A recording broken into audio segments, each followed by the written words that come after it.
OTB AM. With Gillette, put your best face forward with our new and improved razors.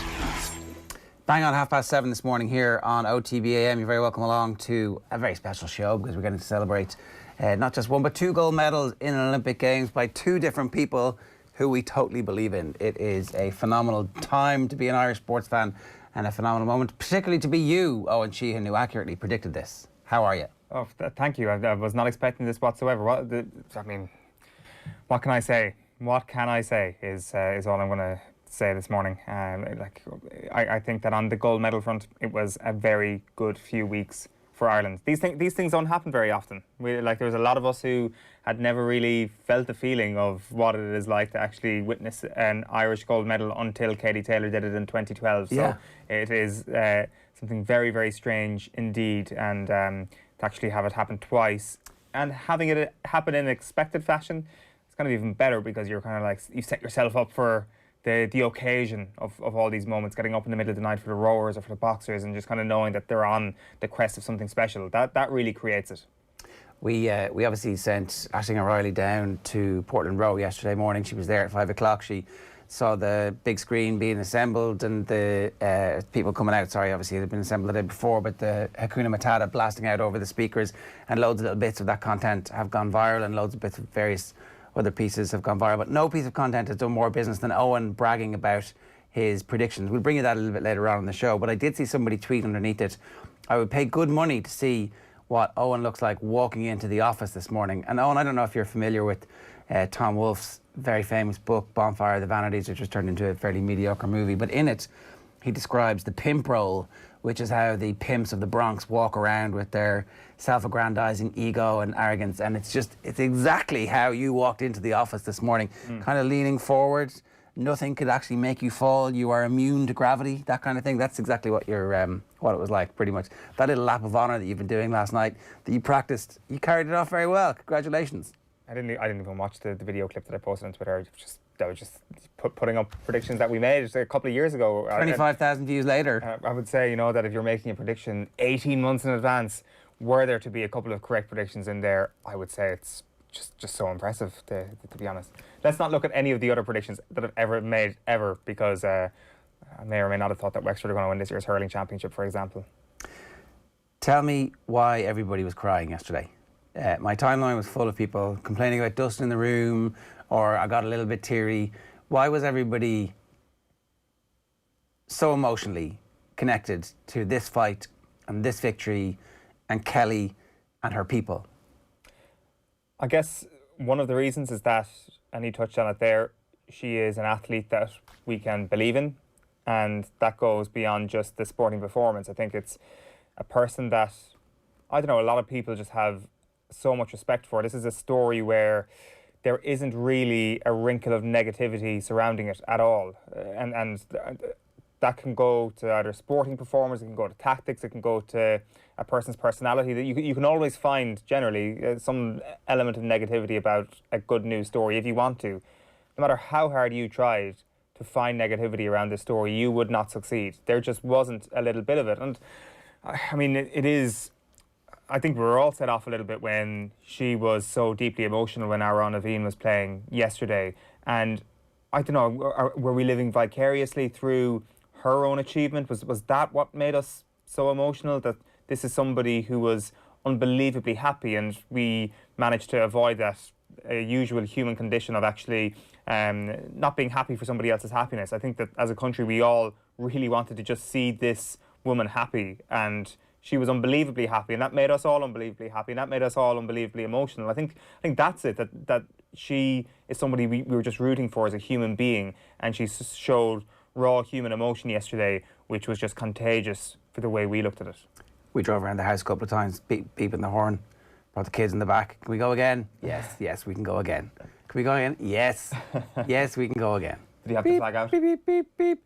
Didn't have a flag. I'd probably need to get a flag, in fairness, but I know it's such a hoary old cliche, but it is the type of stuff that those kids are going to remember, like getting dragged out of bed to watch the fight and then going and seeing around the corner the house where the woman who's just been on the telly lives. Like, it's pretty amazing stuff.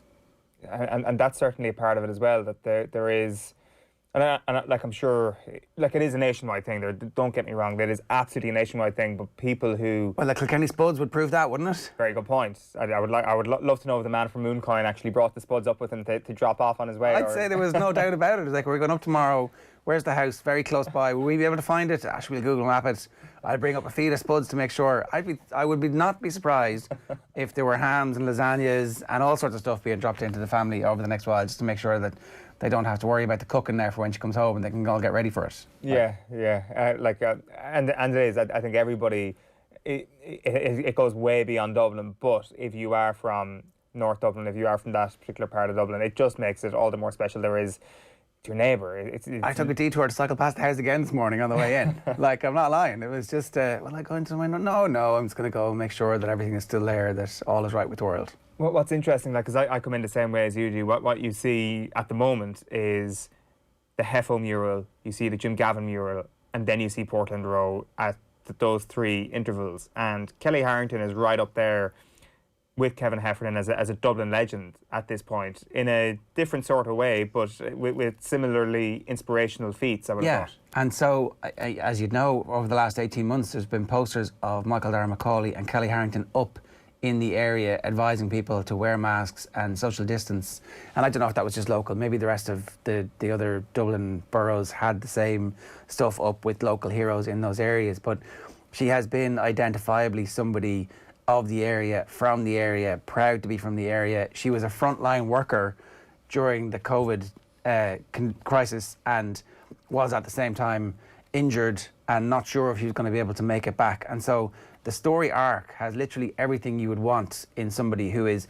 I hate the whole notion of sports people being role models, because they're not. Like, role models are supposed to come from the community and you're supposed to, like, have access to them. But for anybody who doesn't, she actually legitimately is a proper role model. And I think that's the other thing, is like, here is somebody we can absolutely believe in. And I don't just mean her sports feats, but, you know, the way she lives her life, who she is, her own identity as a fighter and as a woman and as an Irish person. I think it's fairly phenomenal. And there was that outpouring in the streets yesterday. I talked about Aisling Riley being down there and talking to people. Let's bring you some of that, because I think today's show is essentially a celebration of Kellie Harrington and where she's come from and her journey as well. And we'd love to hear from you around the world, wherever you watched the fight, what kind of impact it had on you, and if it was an emotional... At what point it became emotional, because certainly the actual fight itself was pretty traumatic. I think, the fight game is so vicious and so violent and so dangerous, because, as her brother said, speaking with Joe yesterday, you know, one momentary lapse in the final 10 seconds, you get floored, you lose 2 points, you lose the fight, and it's all gone. So certainly afterwards we could all enjoy it. Have a look at this. And you hear that in her interviews, you know, Hakuna Matata, like, she is really just all about that. Look, I don't mind about the medals. It's all about the people, and her going out represented Ireland. She gets that from the fella over my shoulder. Everything, me dad, me ma, she just, whatever what will be, will be. She doesn't put labels on things. There's not too much pressure. She just goes out. And Kellie's mindset in this Olympics was, I need to perform 100% every fight, and once I do that, I don't actually care about the result, because she can't control it. If she gives her best and she's at her best, she can't control what happens, because she can't do any more. So yeah, she done it today. She's done it throughout the whole tournament, and she's a champion. And if you were to send her a message now, what would you say? I'm proud of you. I love the bounds, yeah. And hurry home, your dogs are waiting on you. I mean, have a down on a burger waiting on you. She's a hero, Kellie. You done it. Thank God, and thank a lady and all your good neighbours and friends. 3 cheers for Kellie. Hey!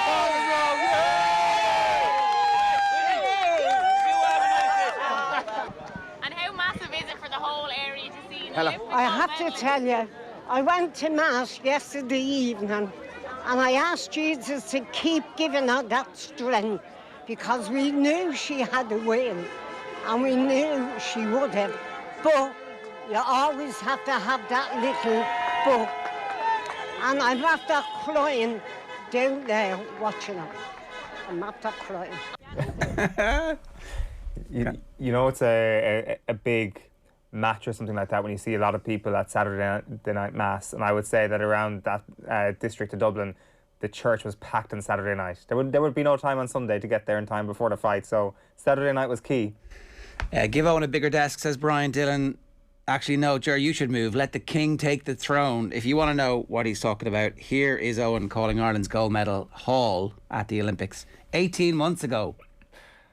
Right, let's. This is the one where we're going to have to stare deepest into our collective ball because it's the toughest one to answer. But it is, how many gold are we going to win a gold medal at the Olympics? No, everywhere except for me. Oh, and explain yourself. Well, like, look at the intervening period between Rio and now, and all the success in clearly the minority sports that you guys just have no interest in whatsoever. Have you watched any rowing since then? Have you watched any boxing since then? Have you? Yeah. I sure as hell saw an Irish woman win a gold medal in the World Championships. Yeah, I know all this, but I still think the Olympics is something different. I think we'll win a lot of medals. I'm just not convinced we'll win a gold medal. I give you the fact that we've won 6/3, whatever way you want to look at it, gold medals at the Olympics in the modern era since the 50s. Come on, we've won 3. There's no slash. /6, whatever way you want to look at it. We've won 3. Have a whiskey jar and have a think about it. Not only am I saying yes, I think we're going to win multiple gold medals. Here. Multiple gold Name medals. names. Kellie Harrington is going to win gold. Granted, she's had her injury troubles, but like we'll see how things go. There's one. Well, what I'm thinking. What about dominant Passport? I was going to get to Sneeda Passport in a moment, but what I'm thinking is how many you could almost crystallise my argument into rowing alone. So if Sneeda Passport is the business, I'm not entirely convinced she will because she's quite old at this point. Let's face it. Like we can't just judge it. Getting better. Like she has to get any better. It's true.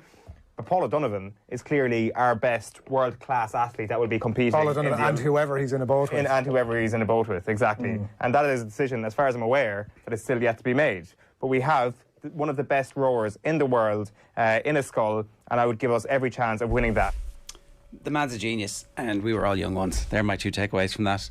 That's pre-COVID, by the way. That's why we were all able to sit in, breathing each other's aerosol fumes. You're probably, that was very early 2020. We probably were giving one another coronavirus at that point. But it was worth it for that prediction alone. Yeah. It was a complete and utter fluke. But no, it was well reasoned. I'm pretty sure that my argument was I'm not going to say yes to this because I don't want to put any added pressure onto people, but I think that we're going to get... Anyway, look, I'm sure you edited that bit out for whatever brevity reasons. 7:43 this morning here on OTB AM. Let's hear from you. 0879 180 180 is the WhatsApp number, or of course you can leave a comment in the YouTube stream. You can tweet us at Off the Ball, or you can use the hashtag OTB AM. And OTB AM is brought to you by Gillette. Good morning. Start with Gillette. Put your best face forward with their new and improved razors. Here's what the coming up between now and 10 o'clock for you this morning. We're going to get straight into the performance rankings. We've got rugby with Matty Williams looking back at the Lions Test series. We've got the sports pages at 8:30. Kellie Harrington, more reaction to her brilliance at 8:45. We're going to speak with the president of her first boxing club. We've got hurling with James Skehill after an incredible weekend at 9:10, and then more reaction from the weekend coming your way at 9:30 as well. But as I said, we want to hear from you. Where were you in the world watching Kellie Harrington, and what kind of impact did it have on you? Now, time for the performance rankings. You know, that wasn't an All-Ireland winning performance. Probably should have won the game based on their second half performance. Is it a step too far to say it was the performance so far of the World Cup? Maybe not. OTB AM's performance rankings with Gillette. I'm scratching my head. That performances was just lacked that intensity. Right.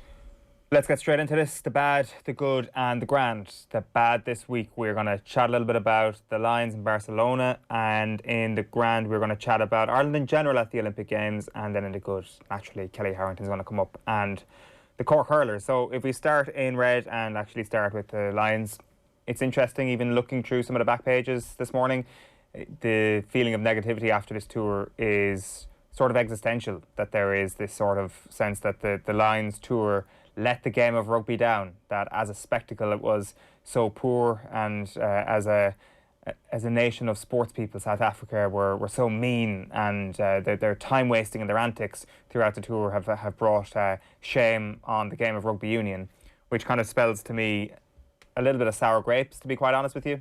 Like, I get the feeling of distaste when your team loses, and like I guess we were all relatively rooting for the Lions. But if we step back from this for a moment, do we not just think that the Lions got outsmarted and outmuscled, and in the dark alley that is a Lions tour, South Africa were just better? Is that what you think? Kind of, to be honest. Like, that at the end of a sporting contest, the best team wins, and that we should shake hands and get on with it and forget about it? Is that really what you think? I think in the context of this, kind of think South Africa were the better team. Like there was a lot of sideshows going on, obviously, in the build-up to the second test in particular. But let's not allow that to colour our view to the point where we think where the Lions were actually better. Is it just a sideshow where straight red card offences become yellows or not even penalties because the referees have been terrorised and terrified by what's going to happen and the scrutiny they've been put under? I think that what happened was a fundamental shift in how teams must manage refereeing from now on. When Rassie Erasmus comes out and says, do you remember that video you made where you found the scene where they were giving out to, was it the centre or the back row for not doing a full... Was he trying to mimic Owen Farrell's tackle technique, where it was essentially like he was a human torpedo, and they were like, oh yeah, that's what you have to do. What you have to do now is what the rules are as we've been shown them, not what the rules are as what they're written down. And so what Rassie has now done is exactly the same thing. He has changed the game where every head coach should come out and in minute detail analyse every single fault that the opposition has had and criticise and blame the referee, but say, oh, I'm not actually blaming you here. I'm not blaming you, I'm just going on what you did last week. Rassie's opened a can of worms here, and it has completely changed the game. And I think if you don't do this now as an international manager, then you're not doing your job properly, because he changed the rules. And World Rugby allowed him to change the rules. And this is not sour grapes in any way whatsoever. I'm on the record here saying I think that South African rugby culture is a fairly bankrupt thing where you have teenagers doping to try and get contracts. It's in my view one of the worst sporting cultures on the planet. And I think that what we saw over the course of the tests was the manifestation of that from South Africa. So if you're saying at the end of this we should shake hands and go, that's grand, the best team won, the best team definitely won. I make no bones about that. They in that first game that the Lions won, the refereeing decisions were bad, and the South Africans should have won that game and would have won that game if the referee had done what he was supposed to do. In the second test, if the referee had done what he was supposed to do, the Lions would have won that game. Colby would have got a red card and wouldn't have been on the field to win the game in the third one. And the third test could have been a very different one. It would have been very interesting to see what happened. And I don't really care about the outcome, who wins, who loses, whatever. But ultimately, in the long term, if we don't see Andy Farrell giving it to the referees in advance of games and releasing these type of videos, then is he doing his job? I don't know. I mean, they're the rules of engagement, and that's what Rassie wants, because that's what Rassie said. Oh, you know, the other thing is that they're supposed to be this big macho, we are the men culture, when actually all they are whining babies. That was the most babyish. The rules didn't. And the other one was there was a Bismarck Duplessis tackle on Dan Carter from 10 years ago. They're still bitching about. That's worse than us and Thierry Henry. If there is a conspiracy against South Africa and South African rugby from the referees, it is literally the worst conspiracy in the history of humanity, because they've won 3 World Cups. It's a shitty conspiracy that has completely failed to deliver on what it's supposed to do, which is preventing South African rugby from revealing its true self. And yet I think South African rugby managed to reveal its true self. So I don't think that we should just forgive and forget, because this changed the game. That's it. It's over. You've got to go after the referees. You've got to attack the referees, because that's what the best team in the world who've just won the World Cup, that's what they do, and they set the rules. The counterpoint of that is that the conditions were there for Rassie Erasmus to do something like this, for any coach to do something like this. It's no coincidence that Sky Sports went into this Lions tour with Nigel Owens as co-commentator. Nigel Owens didn't come on as co-commentator as a result of Rassie Erasmus making those comments. Before this tour, the conditions existed in rugby union for the referee to be as important as any player on the pitch. That is the way we view this game. Every single TMO decision was already being scrutinised. There was already a lot of sour grapes after every Six Nations game, after every big Champions Cup game that we would watch. The refereeing is part of the conversation now in a much bigger way than it's ever been in the past in rugby union. And that is what leads to an extraordinary moment, which was the build-up to the second test. So I don't think Rassie Erasmus has caused this on his own. I think it's definitely been the most brazen attempt at trying to win over a referee and influence a referee. But I don't think it exists in isolation. I think that there were years and years and years of an attitude towards referee which was full of disdain in rugby, which has led us to this moment. Like, I mean, there was a urinal in New Zealand with Wayne Barnes's head etched into it after the 2007 World Cup. Like, this is the sort of level of notoriety that referees have had in the recent history of rugby, and this was just a further step forward. So, like, it's been incompetence up to this point. What South Africa were alleging was that this was somehow the rest of the world against them. Where you know, what gave them that idea? You know, where did they suddenly get the notion that the rest of the world was against them? Maybe because the rest of the world was against them for a long period of time for, you know, historically important reasons.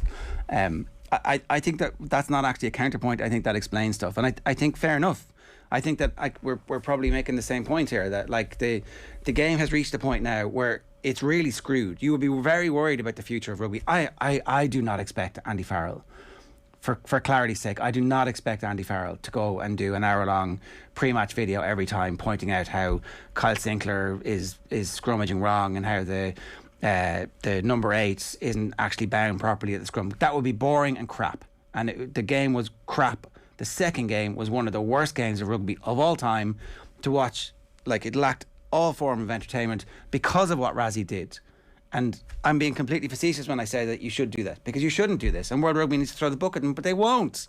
They won't throw the book at them. But your job as a head coach, as a director of rugby, is to create a siege mentality at times. And South Africa have absolutely lived off that. What you mentioned there about the school kids doping, they have used that as part of that mentality, as part of all the world thinks we're cheats. Rotten. But they use that as motivation, and they've used it very well. And that is your job as a head coach and as a director of rugby. Like, I'm still Rassie did a great job. Rassie, I think, I make them absolute favourites to win the World Cup. And I said this on Twitter the other night. When they win the World Cup, all those mediocre books that they use to cash in the aftermath of winning that World Cup are all going to point to Rassie's video and go, yeah, he said what we were all thinking. Yeah. And it rallies the team and it brings them all together. But I just think, from a rugby's perspective, that it is absolutely rotten and it's very damaging. Okay, you may be right. You may be right in that. I do think, though, that this has been amplified by people within the Lions setup. Even Gregor Townsend being like, I don't think this is a good look for the game. And I know he was talking about time wasting and all that. And he's a great rugby man who I assume wants to uphold the traditions that rugby union talks about all the time. And maybe he feels that they were slipping, and I'm sure what he's speaking about is a genuine idea, and he genuinely feels that it's not a good look for the game. But I just find it interesting that this is the tone coming from the Lions side of things, the predominant tone coming from the Lions side of things in the aftermath of a series defeat, when the Lions were really bad for a lot of the series, and a lot of the questions should be asked about why the Lions were so bad. Yeah, Finn Russell was pretty good. Finn Russell changed the game immediately. It was like, we could look like this?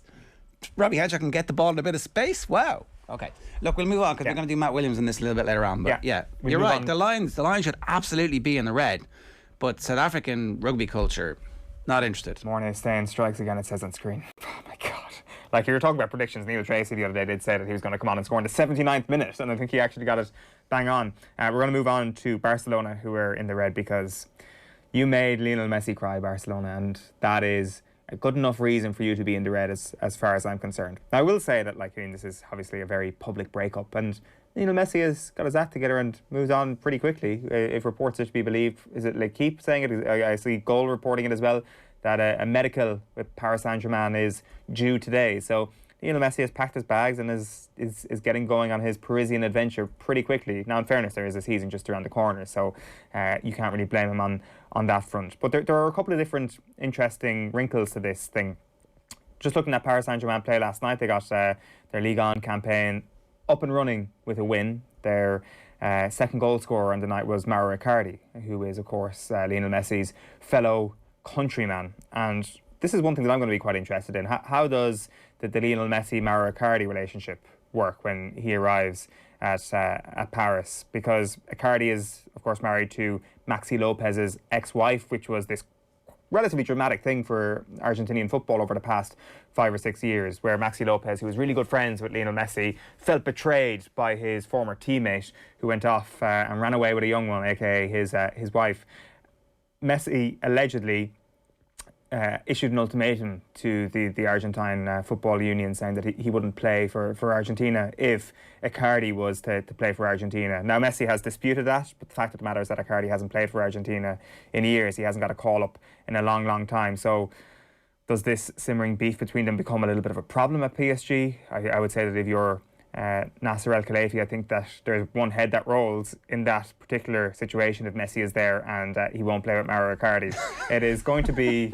That's tough, isn't it? It's like, he marries for love, he follows his heart, and all of a sudden it's like, gone from the Argentina team, gone from PSG, like, what?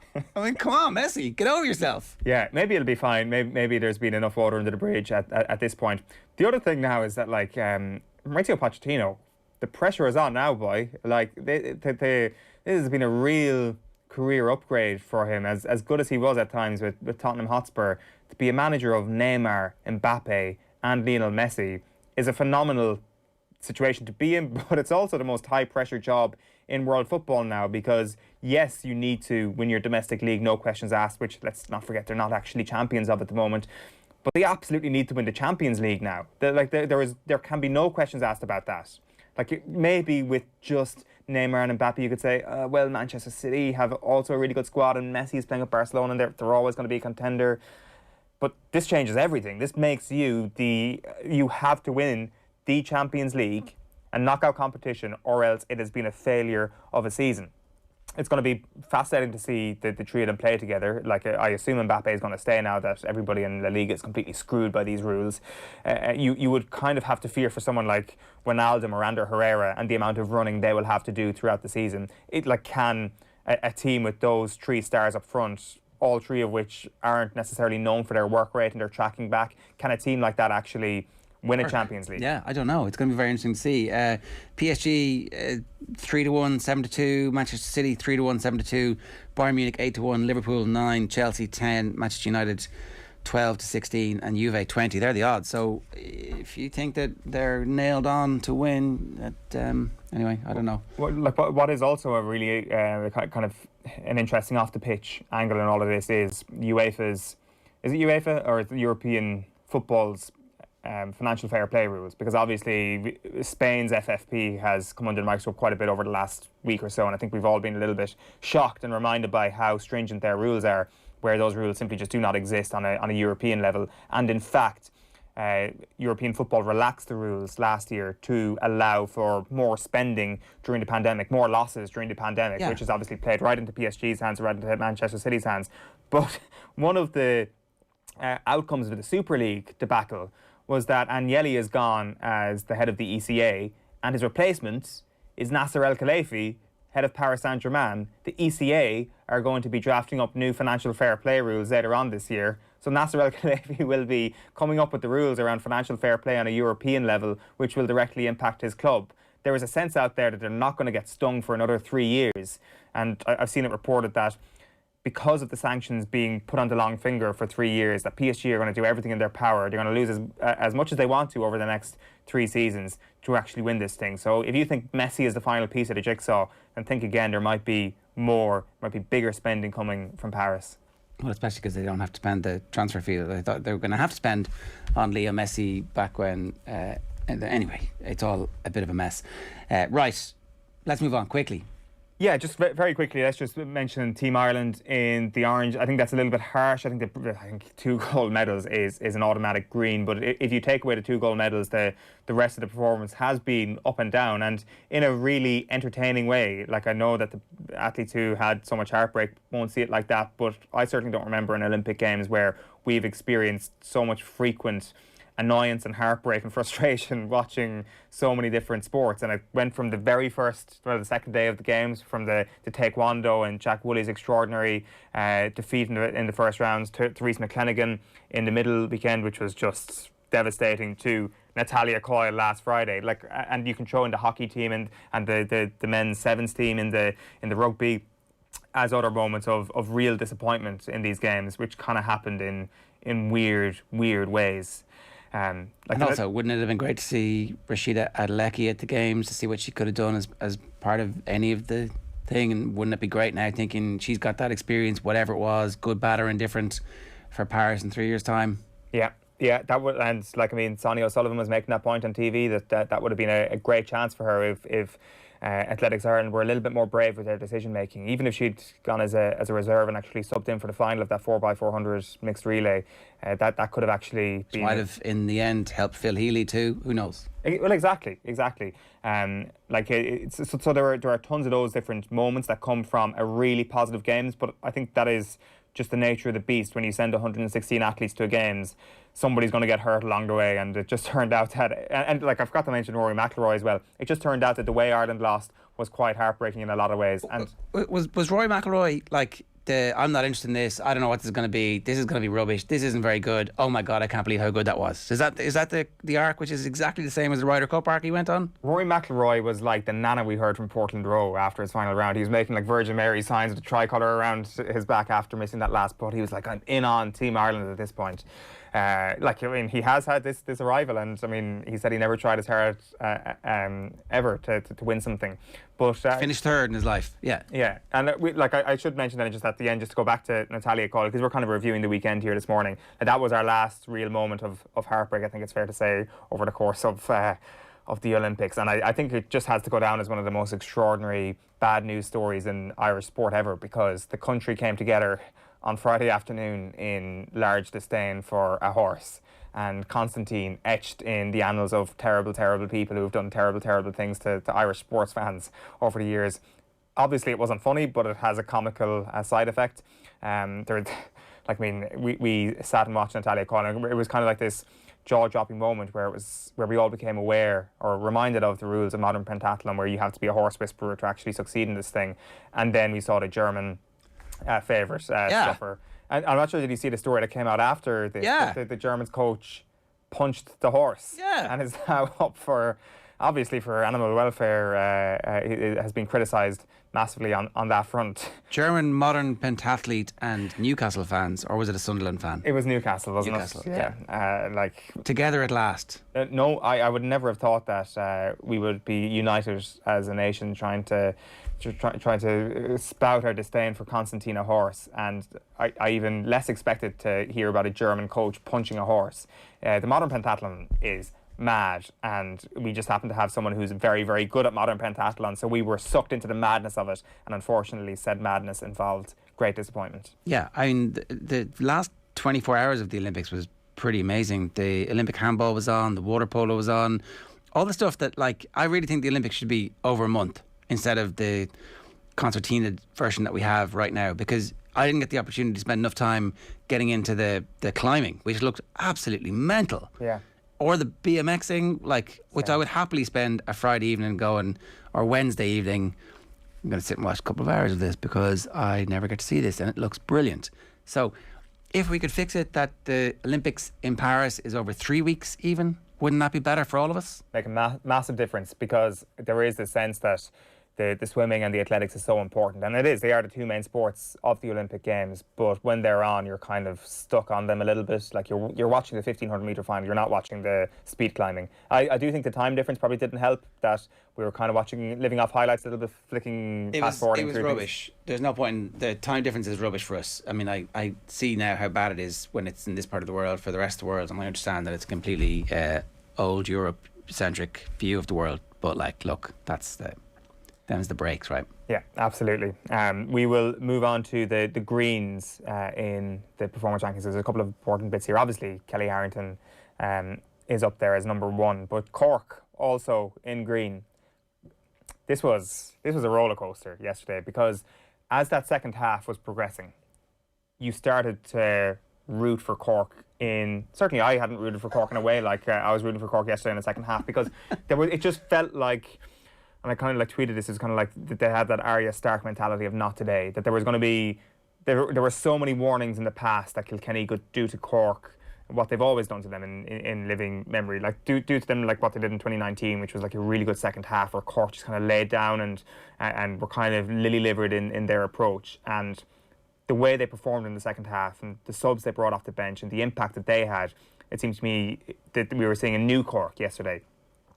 And all of a sudden, Kilkenny scored that last second goal, and it's like, hold on a minute here. Like, what does this do? How far does this actually set Cork back if they end up losing this in extra time? So to actually come back after that moment and show what Corkness should be all about and actually get over the line, I think is a huge moment for the trajectory of Cork hurling once again, and on this rebound from a dark few years where, to me, they reminded me of the Dublin football team in the 2000s, where no matter what they would try and do, they would always fail to make an All-Ireland final. Everything since 2013 has reminded me of the chaos years of Dublin. And when they conceded that goal yesterday, that analogy was set in concrete. It was like, right, that's it. They are the Dublin of the 2000s, and you can write them off.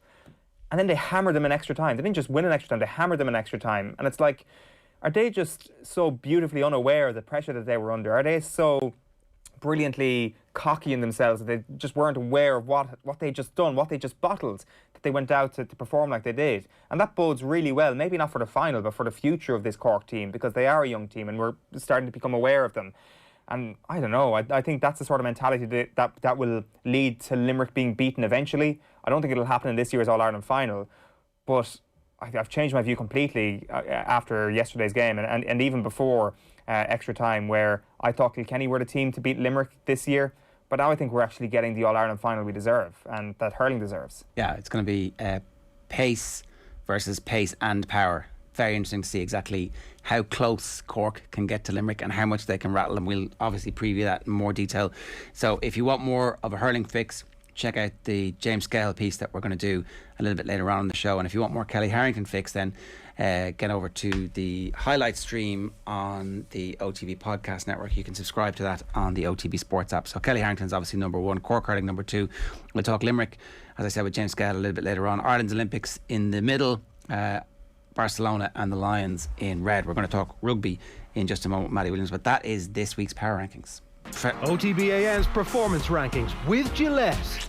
I'm just back from holidays, you can tell. 7 minutes past 8 this morning. Pack show still to come here on OTB AM. Talking hurling with James Skehill. More reaction to Kellie Harrington's gold medal. Up next, we're breaking down the Lions' defeat with Matty Williams. OTB AM. This is OTB Sports Radio. Seeing me dad waking up at half walk, getting his porridge and cycling 15-20 kilometres to Premier Birdies to walk. His success is my success. I feel like him win the medals like me win the medal. You know, I would almost give up my success for his success. That's how much it means for me. We did stand for the national anthem and we did sing it like we would if we had been in Tokyo. Certainly you could say we're certifiably insane. For the best Olympics coverage, subscribe to the OTB Highlights podcast feed on the OTB Sports app now. Sean, what's that thing going round the garden? That is our new Husqvarna Auto Mower. Auto mower? Yeah, it's a robotic lawnmower from Husqvarna. Cuts the grass automatically, has GPS tracking and an app. Even works in the rain. I just thought, why spend time cutting grass when I could spend it with the family? Great! You can put the dinner on, so... No can do, love. Have to paint the man cave. Husqvarna Auto Mower. Never mow again. Learn more at husqvarna.ie. OTB AM. With Gillette. Put your best face forward with our new and improved razors. Okay, it's 8 minutes past 8. It's time for us to reflect on a losing Lions series. We'll do more Kellie Harrington, by the way, a little bit later on, and we'll also do hurling with James Skehill. We'd love to hear from you. 087 9 180 180 is the WhatsApp number if you want to get in touch, or if you've got a question indeed for Matt Williams, who's with us now. Matt, good morning to you. How are you? Good morning, Joe. Very good, mate. Very good. Owen thinks we should be magnanimous and walk away and shake hands and go, okay, that's just a thing that happened over the last 3 weeks. I think that what happened is that fundamentally the game of rugby has been changed by the attitude of Rassie Erasmus, where it is now open season on referees. You can say what you like about them, you can condition them pre-match, you can talk about them afterwards, you can release a video that you know full well is going to go public, and that's now the rules of engagement for international coaches unless something is done to put the genie back in the box. And I think this is a big moment for the game. I'd agree with a lot of what you just said, Joe, and I think this series has really put out there for all the rugby people something I've been banging on about for a long time, and that's World Rugby are asleep at the wheel with our game. And on a number of fronts. This series has shown it on a number of fronts. Now, I agree with you absolutely that what has been said by Rassie Erasmus and to a lesser degree by Gatlin regarding our officials and officiating is completely out of order. But World Rugby should have stepped in immediately and sanctioned Gatlin. And I don't think we would have had the Rassie Erasmus thing, but to delay Rassie Erasmus one, which was 10 times more voracious than Gatlin's, was just outright wrong. And it left our officials swinging in the wind. And they were two young Australian referees in Test 1 and Test 2. They're not, as I've said on the show here before, not particularly great referees. They're young referees. I was very surprised when they got the series. But they were just left to be completely intimidated in front of the world's rugby media, and that was wrong by World Rugby. They should have sanctioned both of them. I think the sanctions will come, and I think this will change the way that officials and officiating is dealt with by the coaches. And I think these two teams have let down World Rugby. There's no doubt about that. We just saw Australia and New Zealand play in Eden Park on the weekend in the 9 o'clock in the morning. We were watching it here before the 6 o'clock game against the Lions. There was none of that. To put this in perspective though, Joe, what you saw Rassie do on the video might have been quite shocking to the public. But that happens every week, the week of a test match. Every international coach comes armed with clips and talks face-to-face, usually pre-COVID, with the officials for that game that weekend and ask those hard questions, has those hard chats. And the referees are not intimidated by that. You sit down with, I remember doing something slightly similar, with Stuart Dickinson, who is an Australian referee that refereed when I was coaching Scotland. And, they're not intimidated by this. They just talk about it. They express their opinion. And listen, they're as equally forceful back. If your guys do this, I'm going to ping them. So that is done weekly. What is never done is you never talk about it in public. You never do your talking to the referee via the media or to the officials via the media. And that's what both Gatlin and Erasmus did. Now, Erasmus went nuclear, did it to a degree far greater than Gaddy did. But both were out of order completely. And World Rugby then topped it off by not coming down on both of them like a ton of bricks and telling them to pull their heads in and giving them some sanction that was visible to the rest of the coaches and the rest of the rugby community around the world.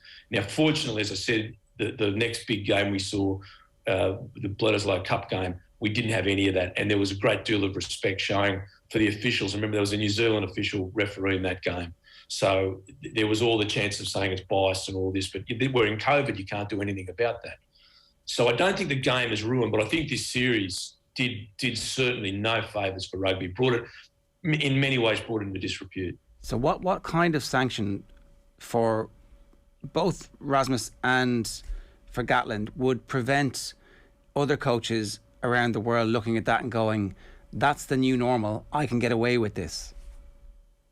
Well, that's a tough question, Joe. Look, I think like any people involved with any of the games they love. I heard you talking about the Olympics and the Cork Hurling team, and if you're told as a coach, manager, or player, you can't be involved for a certain number of weeks, that's a huge punishment. That's the sanction. So they need to say, right, you can't be on the sideline, you can't be at the stadium for the next few weeks. And there might be some sort of financial punishment involved as well. Emotions run very high, and look, I certainly can't point the finger at other people. It's a very emotional game, and you're in it up to your gills. You're doing things that people don't see. It's 18, 20-hour days every day of the week, 7 days a week, and the pressure on you is enormous.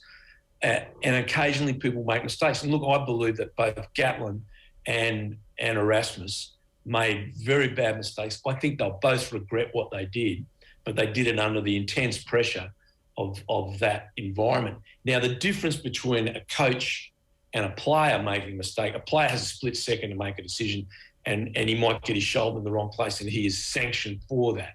Now, that is very different to a coach that, you are in control of your words. And when your words come out, and especially in Erasmus' case where it was obviously premeditated, he taped and recorded his Zoom meetings with the officials and then released it to the public. I think that's a totally separate level. And again, it's something we've never seen in the world. Yeah. And I certainly hope we don't see it again. I don't think he's going to regret it. I think that, like, you've seen the outpouring from South African rugby fans saying, yeah, that's our coach. That's what we want. He said what we've been thinking for years. There's been this mad conspiracy against South African rugby. 27 out of the 28 things he said were correct. How can anybody have any issues with it? That's the sort of stuff that I've been seeing, not just from fans, but from former and current South African players and media online. It's like he's now become this hero figure, a messiah who has led them to the promised land of a World Cup and now a Lions Test victory. I think for Rassie, that worked and that was calculated. And I would make them favourites for the next World Cup on the basis of that. Well, mate, you're right. He did a bit of a Donald Trump. He outraged a certain part of the rugby community, none of whom are voting for him. He knows his constituents, and he was talking to his constituents like Donald Trump did. So the world is in outrage. The South Africans have believed, they don't recognise New Zealand winning that first World Cup in '87 because the South Africans weren't there. They were still in isolation. Or in '91 when the Wallabies won it. They believe the World Cup started in '95 when they arrived and won it in Joburg. So look, you can't worry about the lowest common denominator, Joe. I'm not trying to be aloof or anything. I'm talking about world rugby. You've got to have standards. People are going to believe what they want. But that was wrong. The style of game was wrong. And here again, world rugby's been asleep at the wheel. We have not had significant interventions by our legislators in changing so many desperately needed laws that are antiquated, no longer fit for use, that need to be moved, and new laws need to be introduced, need to support our officials in other way. All of those things came to the fore in that Lions Test match. It was turgid tests. The third test was a little bit better, but it was a horrid series. Now, there's no other way to describe that. That has been building for the best part of 2 decades. World rugby has been is this giant political ball, a bit like of the Olympic movement on steroids, because they just can't make decisions because people are worried. The politicians, and we have too many politicians and not enough statesmen, are highly concerned that if they change a law, it's going to disadvantage their country. It's going to disadvantage England. It's going to disadvantage Ireland. Instead of looking at the game, what's good for our game. And they're just not doing that. They're not looking what's good for the game. They're looking what's good for Europe, what's good for Australia, what's good for New Zealand. And then everyone has conspiracy theories. The North thinks the South's trying to get an advantage. The South Africans think everyone's trying to get an advantage over them. So we get this gridlock of change of laws. And what happens? You get this physicality, this kickathon, this lack of skill. We waited, I got it written down here, we waited to the 56th minute of the third test until we saw the absolute brilliance of Chisholm Colby. Now, he also played in the A game. So that's 4 games, the South Africa A game and the 3 tests. We waited to the 56th minute of that last game of 4 games till Chisholm Colby got the ball in his hands with a little bit of space. And the world said, wow, and that's what we've got to have. We've got to have more of that. We can't take away the physicality of our game. That's the beauty of our game. But it's completely out of proportion at the moment. And the only way to change that is legislation. Coaches in every sport, hurling, football, soccer, you name it, they look at the laws and they use the laws like a good tax lawyer to maximise their profit for their team, for their talent. And South Africa have followed that same plan since '95. You go back and watch the games, it's hard that their game plan hardly changes because they use the laws as they are.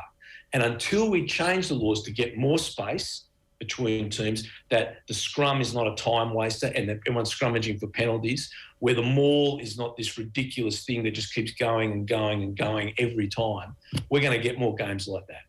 And that's to me, the game really is in a point of crisis, in my opinion, because of our failings of world rugby. And that tournament just showed it. And that's an interesting point, Matt, because it kind of feels to me as if there is a lot of finger pointing at South Africa, as if almost that we're in crisis because of South Africa, where to me there's a lot of what happened over the past couple of weeks, which is the reality of rugby, whether it's the laws of the game, as you mentioned there, or even with Rassie Erasmus's video. As you say, that sort of stuff goes on behind closed doors every week. I don't think a lot of people were overly aware of just how in-depth some of those videos or some of those messages may actually have been. And now Rassie Erasmus has sort of shown us all how in-depth those conversations can actually be, that these were all pre-existing conditions that South Africa have just kind of shown up again rather than them being the creators of, is kind of how I'm looking at it. I'd agree with that. Like, it's, to me, the content of what Rassie put out, like, I didn't think twice about it, to be honest with you. And I agree. I thought most of his points were valid. And I think the Northern Hemisphere didn't react well to the truth of that video. So there's two separate issues. Was there a lot of truth in the video? Absolutely. There should have been 3 Lions players in the first test given yellow cards. 2 almost red cards. Curry and Watson were very close to red cards. And, everyone's talking about the other 2. What Curry did in the scrum, so people remember, he broke from the scrum and the tight head prop is pushing. He's got his 7 other guys pushing with him, and Curry lifted his outside leg. Like, you can make someone a quadriplegic doing that. Like, that's an appalling act. I was aghast when I saw it in the game. It was no one even penalised. I could not believe that. Now, so many of those points that Rassie showed were right. So that's one aspect. So let's put that to side. There is no way on God's green earth Rassie should release that to the public. So you've got 2 separate issues here. To the people in the rugby community that coach at elite levels, see, I'm not sure now, I've been out of the European coaching scene for a number of years as far as being on hands-on. We would ring up the referees, we would ask permission, can we have a talk, we've got some concerns, we'd go through it and we send them some clips, or if they arrived in your city, because an independent referee for a Heineken Cup, we go and meet with them. And like, that's 25 years ago. We were doing that in Super Rugby at the beginning of professional rugby in 1996. So none of this, it's a quarter of a century old. Like, it's nothing bad about it at all. But putting it out was the way the South Africans played. They exploited the laws as they stand. They did not do anything illegal. They exploited the laws, and they did it magnificently. They maximised the talent at their disposal. But the way the game is now, it is discriminating against the really creative attackers like Chisholm and Colby, like Watson, we saw Hogg, who was absolutely outstanding in the Six Nations as a counter-attacker, get no chance to counter-attack. So he's dropped from the team. So the world is robbed from that genius. It'd be like watching the New Zealand side on the weekend in a really open and positive game of rugby, having someone like Mackenzie, who's their little blonde-headed fullback, is a very slight man. The world is robbed from seeing his attacking genius. And that is not what our game is. Our game is a contest for all shapes and sizes. You have tiny little blokes like Aaron Smith, who's the New Zealand scrum half, and you have the giant guys in the second row like Brody Retallick. Every shape and size human being has a place in rugby. That's the beauty of our game, and it's a contest, and it has to have a yin and yang, and that yin and yang is completely out of balance at the moment. Can I ask you about Gatland's performance? The Telegraph are suggesting that he's in the running for the gig in 4 years' time, and I'm like, really? Is that going to happen again? It's a job for life. Is that how this works? What was his performance like over the whole piece? Let's leave the criticising the referees apart. From a pure rugby perspective, from knowing what your team wants to do, how did he get on?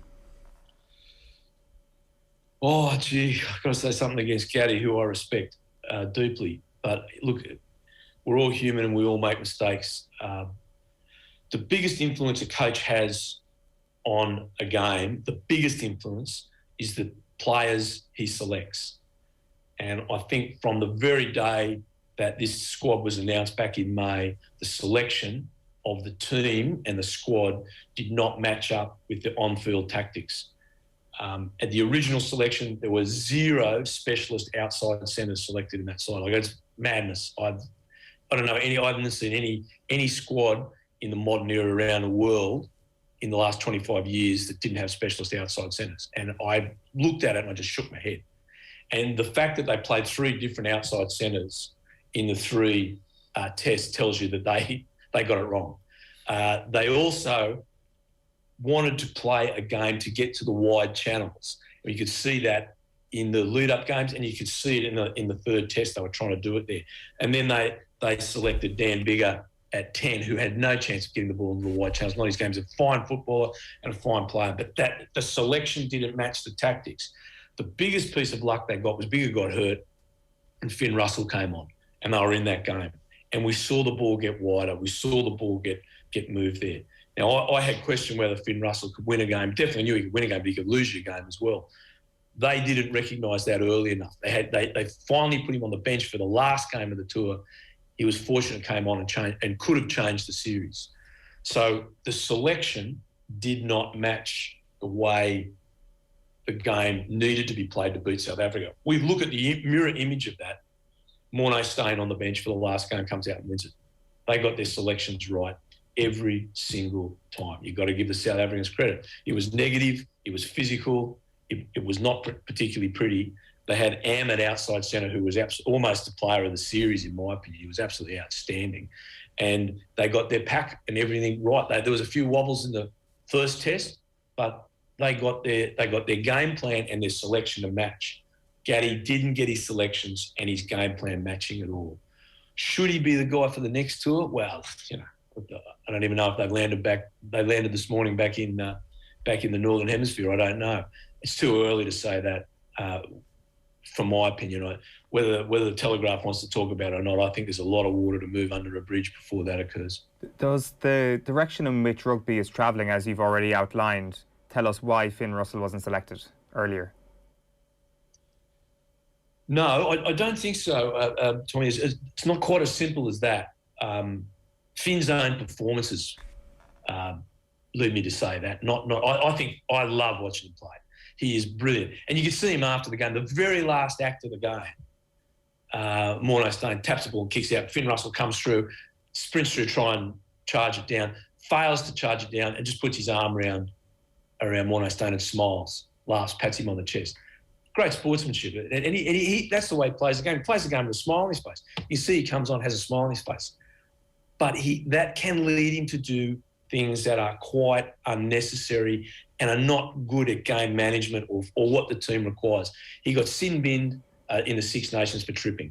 He, in the last second after his Scottish team, had tried absolutely heroically to lead England at Twickenham and were well in front with a few seconds to go. He took a ridiculous shot at drop goal that was just not needed and killed a few worms on the way through. That was it, and gave England the ball back with seconds to go. Things like that put questions in coaches' minds. Can this guy be trusted to take us through a Lions test? Now, I had questions in my mind, but I'm not with the guy every day on tour. Surely they must have seen something in what he was doing and a change on tour, because Lions tours change players. Players come back from Lions tour, different people and different players, because they're in such an incredible environment, surrounded by so much talent. And I could see Finn Russell's goal kicking change. I questioned him on the bench, saying, look, he's only a part-time goal kicker at best. I wouldn't want him to win a test match. Give the guy credit. He came out and kicked magnificently. Now, he's obviously had a lot of time on that tour to spend practicing, and he was quite incredible. And when he played his goal kicking, when he came on, I thought he played really, really well, and he gave the Lions a different dimension. Now, he should take that back for Scotland and wipe out that flakiness of tripping and just it's not a game of touch in the backyard. It's a test match, and you're a 10. You got responsibility. And I thought he showed that on Saturday. I thought he really showed a lot of maturity that I hadn't seen from him in the last 4 or 5 years. The whole thing about having a pint and being sent home, and I'm not talking to him. I mean, really? Like, if your under 12s were doing that, you'd have a serious talk to them. I'm not talking to him because I'm a man. I'm allowed to have a beer. Like, come on, Finn. Let's grow up. It's international rugby. And I thought he did grow up on the weekend.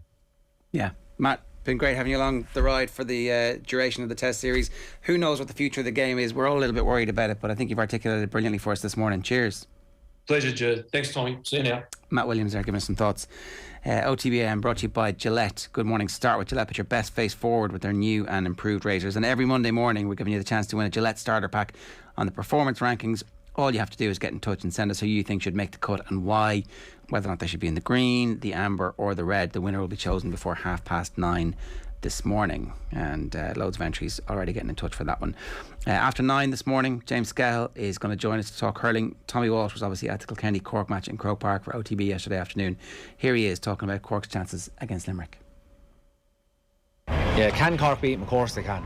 They have speed, they have momentum, they have enthusiasm, they have youth, they have winners. They're after winning under 20 All-Ireland only a couple of weeks ago. So yeah, they definitely can trouble Limerick. The way you beat strength is with speed of mind and speed of legs, and Cork can definitely trouble them. But Limerick will be slight favourites, I say, going into it, especially after last night's performance, and deservedly so. They've been great champions. If they were going out to play a game of cards, as I said before, they'd be putting everyone, everyone would be trying to win it. That's the way John Kiely has instilled in that Limerick team. No one feels safe whether they're on the team. They're on the team because they deserved it. Aaron Gillan drops. Like, who drops their free taker? Nobody. I've never seen anyone drop their free taker. They dropped them, and Tom Morrissey did know more about it in Limerick than I would. But I wouldn't have seen him as a natural free taker, but outstanding on the frees. They dropped him and left Tom. And the way I think to beat that Limerick team, if you're to beat that Limerick team, that half hour line of Hegarty, Tom Morrissey and Cian Lynch will have to be marked. Tommy Walsh there speaking in the aftermath of Cork's great win yesterday in Croke Park. So it's going to be a Cork versus Limerick All-Ireland hurling final. Just to let you know that we've got plenty of reaction coming in to the big stories across the weekend. Patrick McHugh's got an interesting one here. He says he's watching from Perth. Australia won 17 goals, 46 medals in total, and it's like they're numb to the victories. Then you watch Ireland win 2 gold medals, and the Rowers and Kelly will be stars forever. You're not wrong. I mean, what is rare is wonderful, and the fact that we've got 2 absolutely makes the entire Olympics certainly a worthwhile exercise. I mean, in the swimming pool, it's just Australia winning left, right and centre. I can see how it gets a bit tiresome for them. John Dooley, meanwhile, says Rassie made a laugh out of Gatland and co, which I kind of agree with to a point. We've been speaking to Matt Williams earlier on in the show. You can catch the full thing back on our YouTube as the morning progresses, and you can get the full podcast back on otbsports.com. But we are going to go to the sports pages, and we'll start as ever with otbsports.com this morning. The reaction to Cork leading the way there. O'Sullivan hails Cork perseverance and calmness as they hold off Kilkenny. The travelling Wilburys had their day in the sun yesterday, Ger, and I mean, it's a really, really impressive coaching ticket when you see them all chatting with one another. And it seems like O'Grady's in the stand, is he? I don't know what his specific role is, but RT helpfully showed the Christy Ring documentary after the game last night, and Donald O'Grady is there looking absolutely sensational in it, and you're like, here is somebody who's fully plugged into the entire history, who helped him redefine the style of the game in the noughties, and he's there with The Rock, who went from being somebody whose job it was to break people and then lash the ball the length of the field to somebody who would break people and then deftly hand pass it off to one of the fast guys. And then he's on the sideline being this kind of, physical lump of granite who has all of that. It's an amazing group. And Kieran Kingston not picking his son to start the games. And then his son being absolutely unstoppable when he comes off the bench. You would wonder how many times are they going to watch The Rock's shoulder and puck up the fields, because considering obviously it was Limerick that was against over the course of the next few weeks. I think the point you made earlier on about being able to root for Cork, it's a very strange feeling. Strange, isn't it? It's very weird. My first All-Ireland final was the 84 game. It was in Thurles, and I was supporting Offaly because I'd seen them play a little bit as a kid, and ever since then I've hated Cork. Cork annihilated them. Just they crushed my childhood dreams, and that happened again and again and again. Anytime that you'd be like, oh, this Galway team, they're so good, Joe Cooney's so amazing, and then Cork would just come out and score 5 goals in the second half, taking 25 steps. And actually, in the Middle of the Ring documentary, Christy Ring says to Frank Cummins, go out there and take 3 steps with the ball and then take 3 fucking more steps, because this Leinster referee is never going to blow you. Cummins scores after the 10th step. Taking steps in an All-Ireland final was a thing Christy Ring invented for Cork Tomas Mulcahy famously won the goal of the year despite the fact he took 14 steps against Galway. I didn't realise this, that they're essentially the South Africans of Irish sport when it comes to just pushing the rules as far as they can go. I'm just going to give you some of the flavour of what's else in the paper. So it's a 4-page pull-out special from the Star, Golden Wonder, and that's a picture of Kellie Harrington's family and her partner, her with the gold medal afterwards, and then obviously on the podium as well. Unbelievable sportsmanship from Kellie Harrington to, in the moment, care about the other people on the podium, to involve them properly, to bring them in, to hold the ropes open for the third place, like the type of thing that, like, you know, again, you're just banging on about it, like every single thing. Kieran Cunningham said yesterday she was the one who came up with the idea for the Irish team to bow. No. In the opening ceremony. Did you hear? I saw the bowing thing. I didn't know it was her idea. I was like, and it was the thing that, like, oh, nobody else even thought to do this culturally significant thing, and it's like, wow. And then she obviously bows as well when she wins her gold medal. So sport, the lady's a champ. That's the Examiner, and it's obviously a brilliant picture of her alone in the ring on her knees moments after it has been announced. The front page of the Irish Independent, Kelly has Nation in Wonderland, and the back page is Kieran Kingston. I'm delighted for Kieran Kingston, like, a second time around. You know, the decision to come back, not many people make the decision ever to come back, and it tends not to work.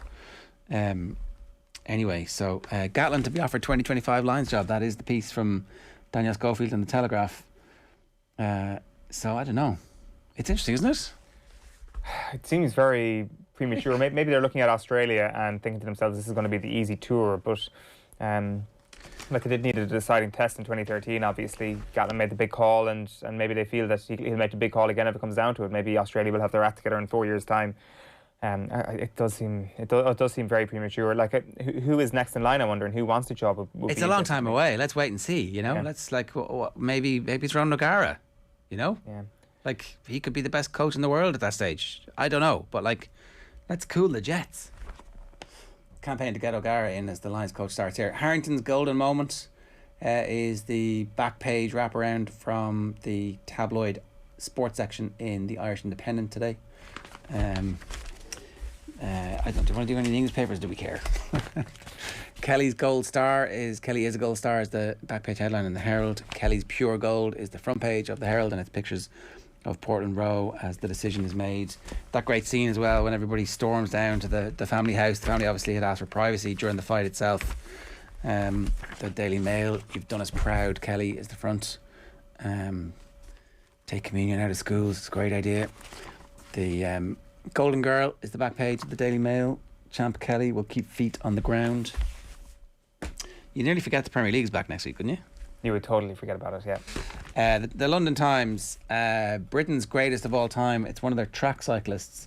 Jason Kenny, isn't it? Team GB's Tokyo performance was hailed as the greatest in British Olympic history after they matched their medal haul from London 2012. Right, and we remember that worked out really well for London 2012 and all the suspicions that people had about the medal haul in 2012. Jason Kenny became the most decorated British Olympian of all time by winning the Cairn.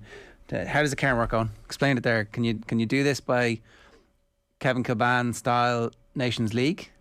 So the Cairn is where you go into a track and you cycle very fast and you cycle in front of the other person, and then you hold off, and then you cycle slowly for a bit because that'll make everybody behind you cycle slowly for a bit, and then you cycle fast at the end because the finish line is almost there. That sounds good.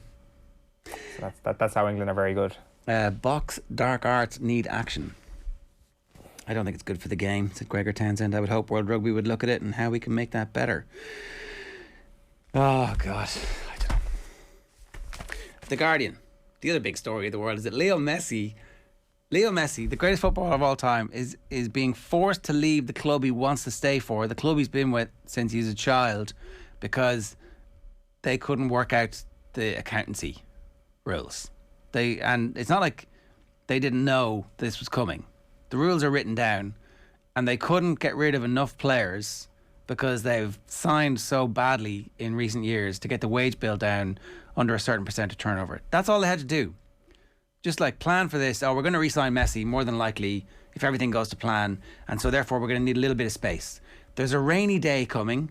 And that rainy day is the greatest footballer of all time. Oh, it's pretty good as rainy days go around Barcelona, where the weather's good and life is pretty sweet. And we could really do with having him fill the stadium week in, week out as we try and refurbish it from the crumbling state that it's been in over the last half decade or so, while we bought a lot of crap players and paid them too much money. There's a little rainy day coming. There's a storm, maybe a squall, but it's okay. We can plan for that. We're smart. We have accountants. Oh, wait, we're the company who got some social media people to slander our own players. We're the company who doesn't actually know who's going to be president in 6 months' time. We're the company who can't keep hold of the best player of all time who wants to stay and play for us at a massively reduced rate than his market value. This is one of the most ridiculous stories that has ever happened in sport. Like it is that egregious. When the history of football comes to be written, whenever it reaches an end point, and that we're looking back on the last day of all the stupid things humankind did, like burning the planet that we lived on, people will go, yeah, that Barcelona thing was right up there. It's very reminiscent of the end of the Great Bulls team, isn't it? And the way they completely sabotaged the opportunity for Jordan and Scottie Pippen to go on and to continue to dominate, and you kind of come out at the top, and obviously the franchise then dies as a result of mismanagement at the very top. This is the football equivalent of that. I can't really think of any other moments where it's been as stark as this, and it just comes from pure arrogance once again from the Barcelona board. Of course there is a whole heap of incompetence there as well, but incompetence that is mixed with arrogance is just a toxic blend of things for any organisation in the world, but especially for a pretty important organisation like Barcelona Football Club. And they probably thought that they would never get their comeuppance. They probably thought that they had to hold over the banks, and once they knew that they could get it as big a loan as they wanted for as long as they wanted, then they would be totally fine. And all the rules that precluded them from doing that, screw the rules, we're Barcelona. But actually the rules have come back to bite them. And I mean, they played the Super League thing completely wrong earlier this year, and they have continued to play it wrong. They've continued to be in support of it. They might have found a clause somewhere had they just been a little bit sounder. That's all they needed to be, a bit smarter or a bit sounder, and Lionel Messi might still be a Barcelona player. Very quickly, the Irish Times, Kelly Gold, The Stuff of Dreams, and then they've got that same or similar front page picture to the Examiner. Her on her own, on her knees, relief and joy for Warrior Harrington. That is that bit. And sorry, I didn't see this story until right now. All-Ireland semi-final and decider set for delay over Tyrone outbreak. The All-Ireland football final, Colin Keys is the story. The All-Ireland football final could face a delay of up to a week as the Tyrone senior football squad continues to grapple with a COVID outbreak. It's all coming up, Kerry, Eoin. It's all coming up, Kerry, at this stage. You could say that, yeah. You could, I'll be interested to see what happens today with the Tyrone situation. Just hope none of the Kerry lads were in that Healy Ray pub. Well, yeah. There's also been... I hear you can't get COVID if you have your top off, though. Did you know that? I did, yeah. You're grand. You take your top off in any pub, you'll be grand. You can't get the COVID. Exactly. It's like a human fleshy shield. Exactly. Sweat and stale smoke. I don't see how the epidemiologists haven't cottoned on to the fact that the scientific breakthrough that we saw in Kilgarvan. There have been a few COVID cases at club level in Kerry. I would like to think that the players at this point are now being kept essentially in a bubble, or keeping themselves in a bubble. And I see Paul Murphy last week talking about the constant worry that there is in the aftermath of what happened with Tyrone the previous week. But it seems that Tyrone have gone from a bad situation to a terrible situation. So I'm not quite sure how this has actually happened on their behalf. So it looks, I'd be, given what we've heard and the little nuggets of information we've got so far, I'd be astonished if this weekend's game went ahead. It's a real pity because Tyrone were playing really excellent football and they have strength and depth, and it's one of those games where you could see them making a leap. But they would be in a better position now for when the semi-final goes ahead than they would have been for the game against Monaghan. Like the game against Monaghan, they'd 3 people out.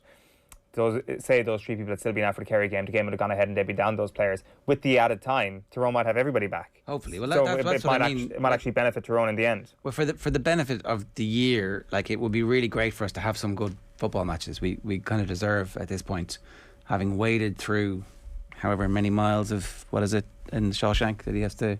Surely we're going to get 2 good games, 3 good games left. Hopefully, that's all you can really ask for at this moment. And in fairness, we have had more than 3 this year. Like the Ulster Championship was really good. Obviously, Leinster was kind of boring in terms of what we saw stylistically, but a little bit fascinating in the context of the last 10 years of Leinster football to a degree. I think as a standalone, it was quite boring.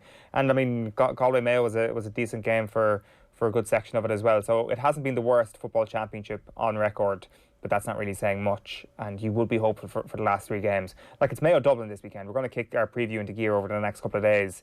But that is a huge fixture this weekend, and I know Andy Moran was saying on the football pod last week that it's a free hit for Mayo. The way they've been going this year and the way Dublin have been going, I think it's a little bit more than that. A little bit higher pressure than that. Yeah, you got to try and win. They're in it to win it. Okay, if the comments are rolling in, tell us about where you were in the world and what the impact Kellie Harrington's victory had on you, and why was everybody crying so much? That was the one thing, the question we asked at the start of the show, and trying to get a handle on it. Saki Kadibo has been in touch though to say the British and Irish Lions tried to beat the box at its strengths and they didn't play to their own strengths. It's like the same as you won't beat the Kiwis in running rugby. Yeah, there's a lot of questions and we'll be dealing with those questions, I suspect, for the next 4 years, because that's how the Lions cycle works. Maybe tomorrow we'll pick the Lions team, the starting test team for the first test against Australia in 2025. That'll be a good half hour of the show killed for you. You can tune out for that one if you want. OTB AM is brought to you by Gillette. Good morning. Start with Gillette. Put your best face forward with their new and improved razors. Now, I'm delighted to say Stephen Malloy from Corinthians Boxing Club, where Kellie Harrington cut her teeth as a boxer, is with us this morning. Stephen, good morning to you. How are you? Good morning. Good. What's it actually been like in your boxing club over the last couple of weeks and over the last couple of months indeed? How have the level of expectation gone, and then actually for her to achieve what she has done, it's fairly phenomenal. So what's that roller coaster been like for you guys?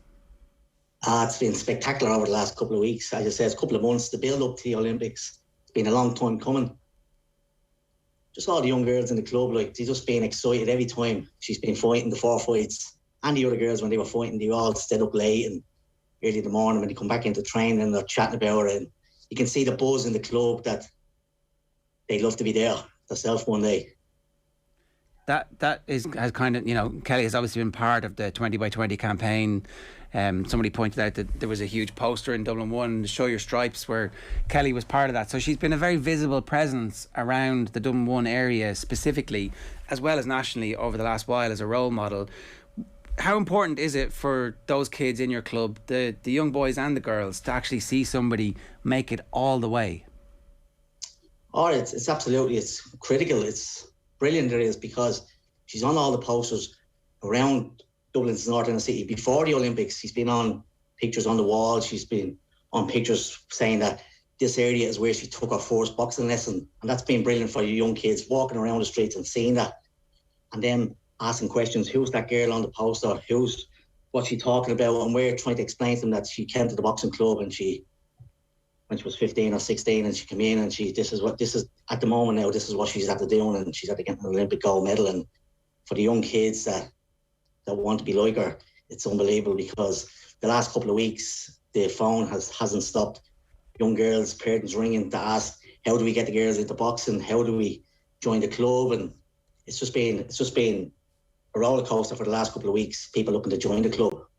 And are you guys going to be able to deal with that influx? Do you have enough coaches? Do you have enough facilities? Because there was definitely a story that the toilet facilities aren't what they need to be.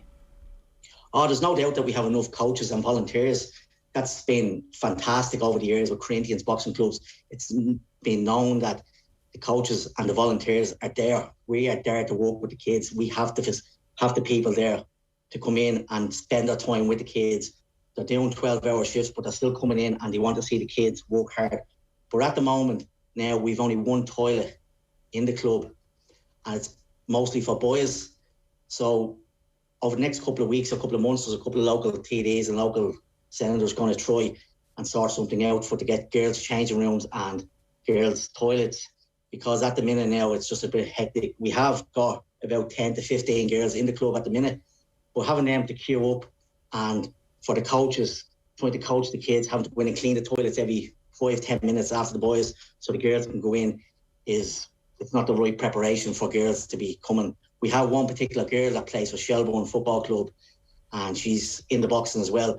But surely to God, when she goes up to Shelbourne and she has all these brilliant facilities at Shelbourne, and then she comes down train then the evening time down to Corinthians, and she has to queue up and wait for the toilets to be cleaned for her to go into the toilets. That's no way to go, and hopefully that doesn't drive that young girl away from the club, because she's a serious talent.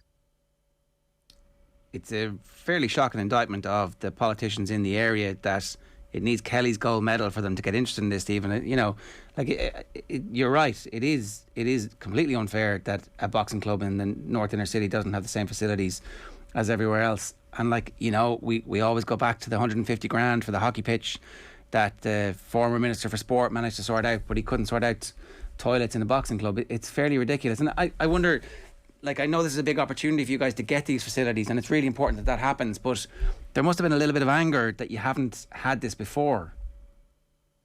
Oh, definitely, most definitely. Like, at Corinthians Boxing Club, it's known for taking in young kids off the streets and giving them the opportunity of learning about sports. Not learning to be the best boxer in the world and to go and win a gold medal. It's about coming in, enjoying the environment, having the fun, making new friends. And over the last couple of months, it's been really hard because we've been getting so many inundated calls with people to join the club that we not had to turn them away. We had to just sort of put them on hold, because we don't want to be bringing young kids into the club where we've only one toilet and only showers for boys and men.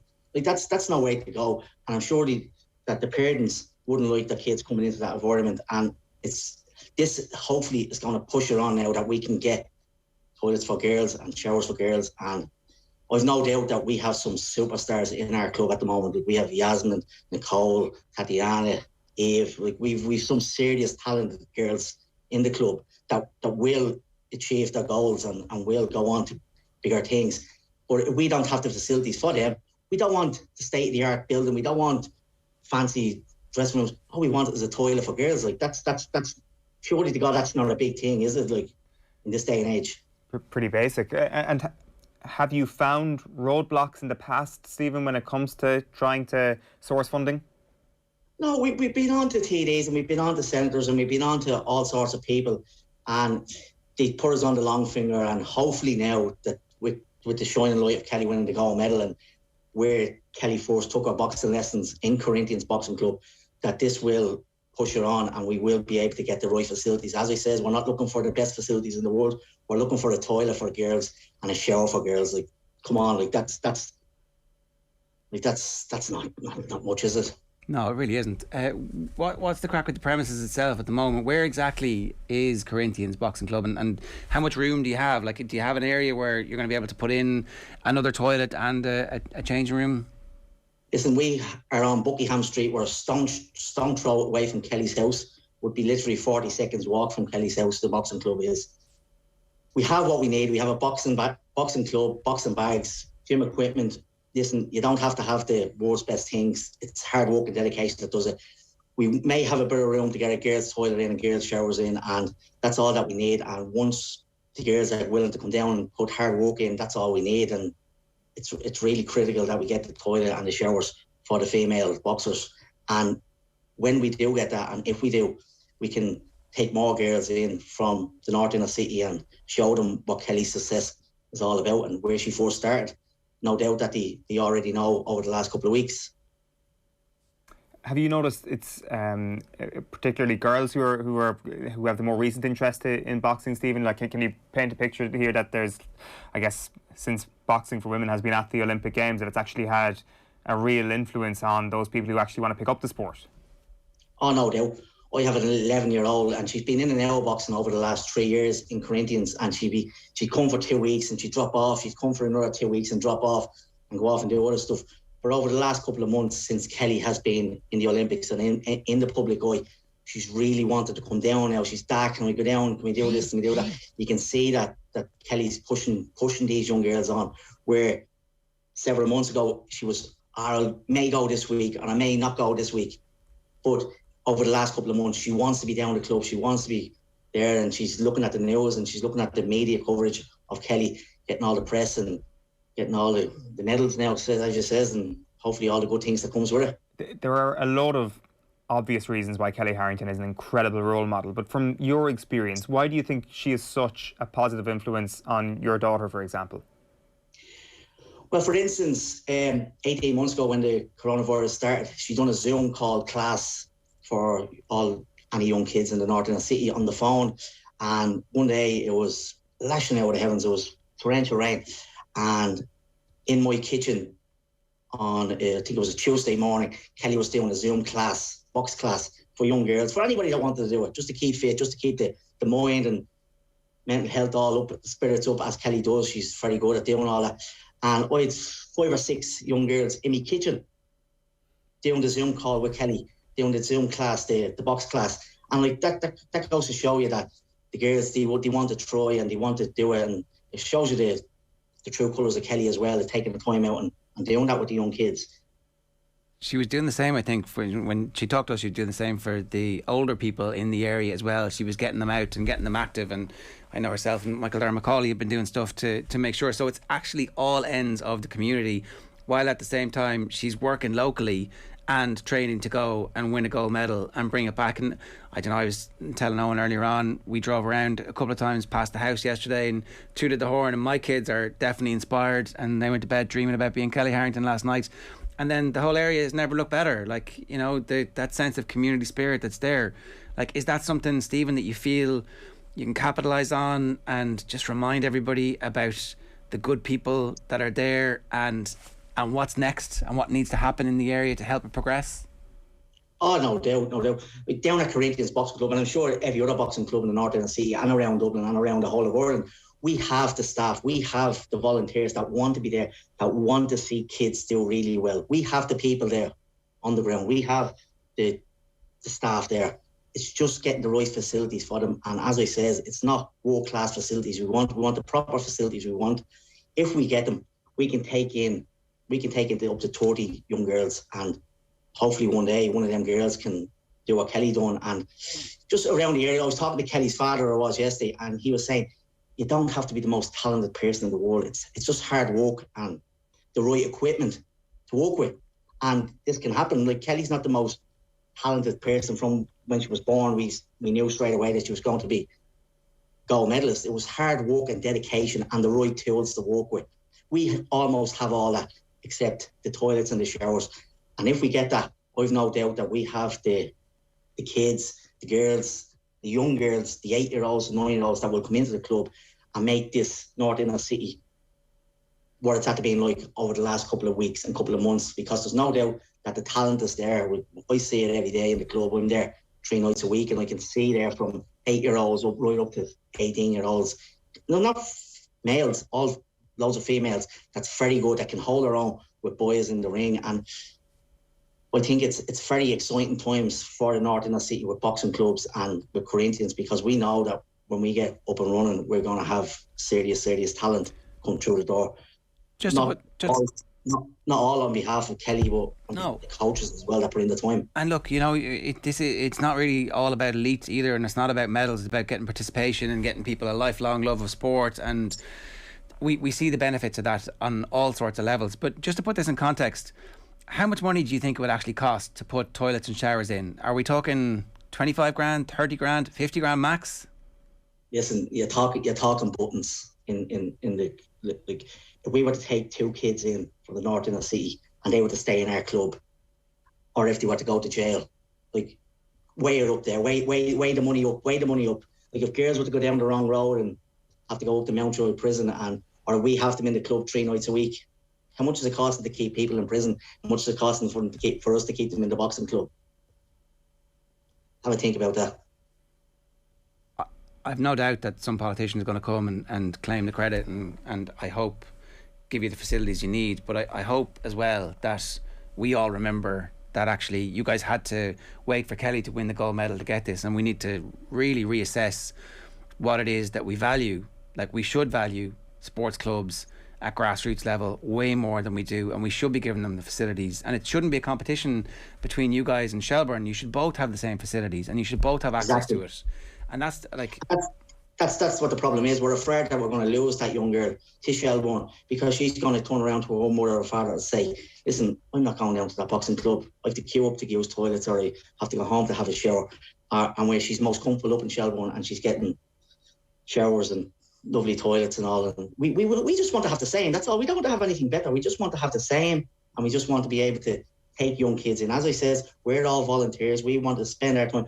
Like, how good would it be for the coaches to see a young girl coming up through the ranks at Corinthians Boxing Club and lifting the medal? It doesn't matter what colour medal it is, but lifting the medal up. Like, how proud would we be? Like, we don't get any money for it. We don't want any money, but it's fantastic to see what Kellie has done for the whole area. It's unbelievable.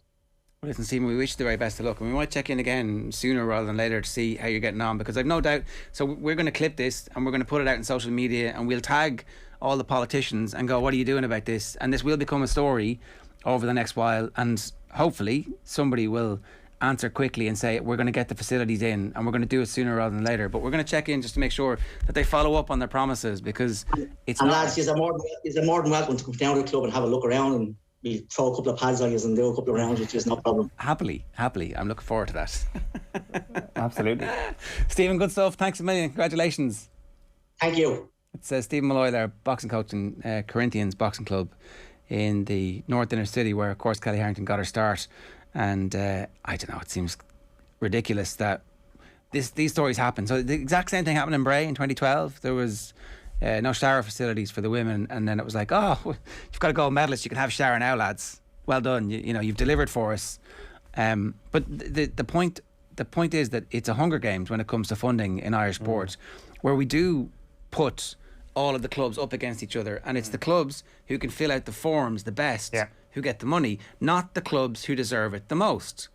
We gave money to a private school for their pitch because it suited the sports minister at the time, because he was able to go, yeah, this is great, I am legend, I am the man who delivered this money for this school and this hockey pitch. When actually didn't end up getting him a seat, as it actually turned out. Yeah, there were some other issues as well, I'm sure. But like it is Hunger Games when it comes to funding in Irish sport, and that's wrong. We can't continue to do that. We need to look at okay, so I can give this crowd here a toilet and that will improve things a little bit. Like, yeah, I think we can probably afford to do that, but we don't have our priorities correct. How can you game the system the best is how you end up getting your hands on the money, and it is a really, really tough system, and it is one that favours those who have the political connections. Literally, you can trace it back as the story as old as time, certainly in this century so far, with regards to sports ministers in their own constituencies.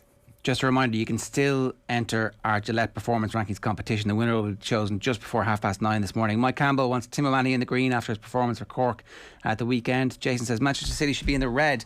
They lost the Community Shield. They blew 100 million on Grealish, who they probably don't need. Kane should have been number one, or they could have been in the mix for Messi if they'd held off. Surely not now.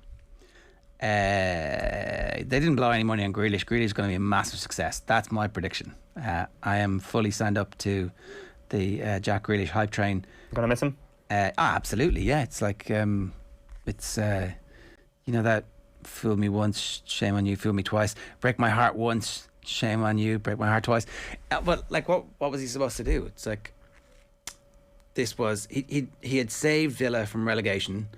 He had helped them establish themselves as a team worth coming to join, and now he's made them 100 million quid, having signed for them as a child. Like, it's kind of the best you can hope for as a Villa fan. Yeah, and he gets out of there with his stock so high and beloved by everybody who is an Aston Villa supporter as well. I had hoped it would be a 4-year deal and we'd get him back for free in 4 years, but it's actually, I think it's a 5-year deal. Right. So, you know, he'll still only be 31 when he comes back to Villa for free, which I presume is his plan. When Villa are playing in the Champions League every season, of course. Well, he'll have won a couple of Champions Leagues by then.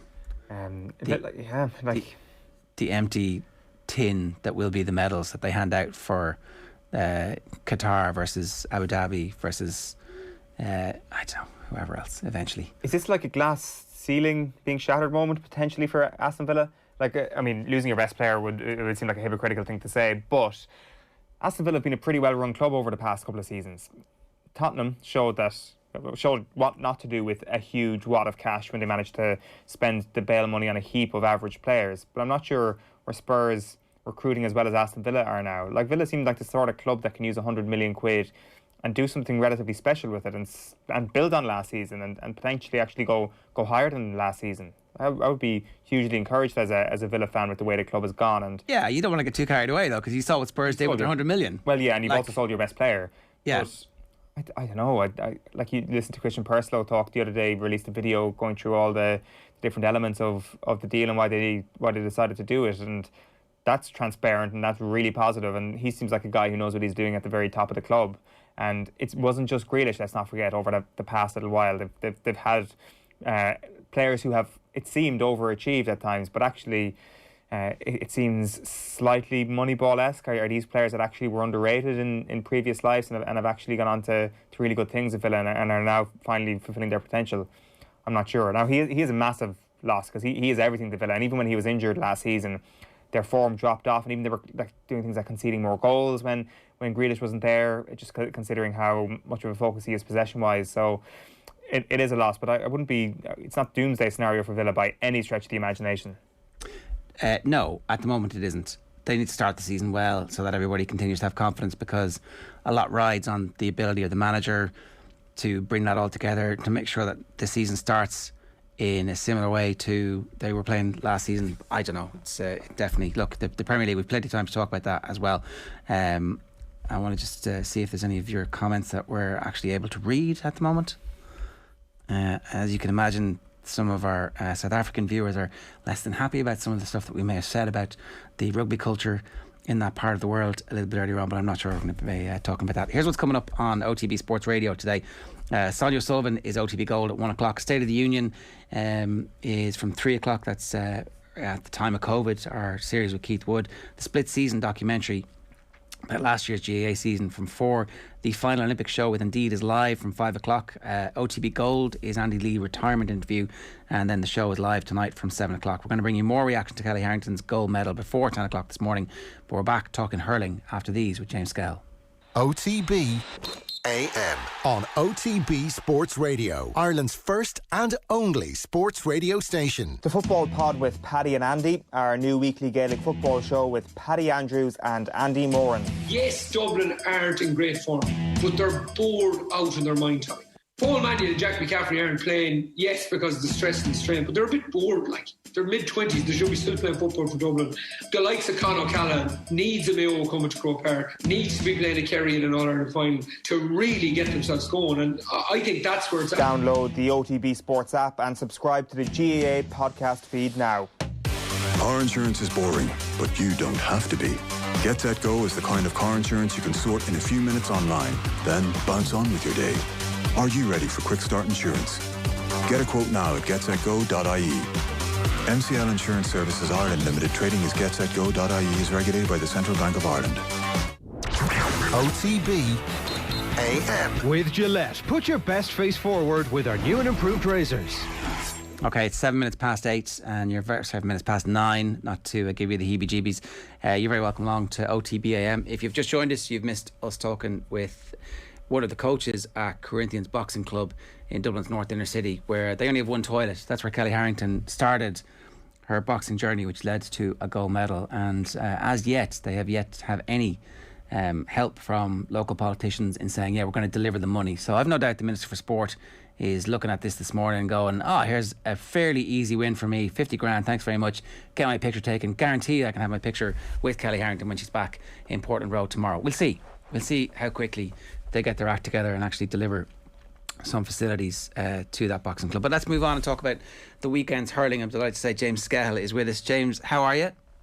Very good, lad. How are yourself? Yeah, it was a fairly electric weekend of hurling for different reasons. We'll talk about Limerick in a moment, but what's the truth about this Cork team? Because in fits and starts, they look like an absolute sensational team, and then there were other moments where Kilkenny seemed to have their number. Is that just a sign of a team learning and rising to a peak, that there are inconsistencies within a game like that? Yeah. I think they're currently in the process of sort of finalising their game model and getting to grips with their game model. I think they have the players to do it.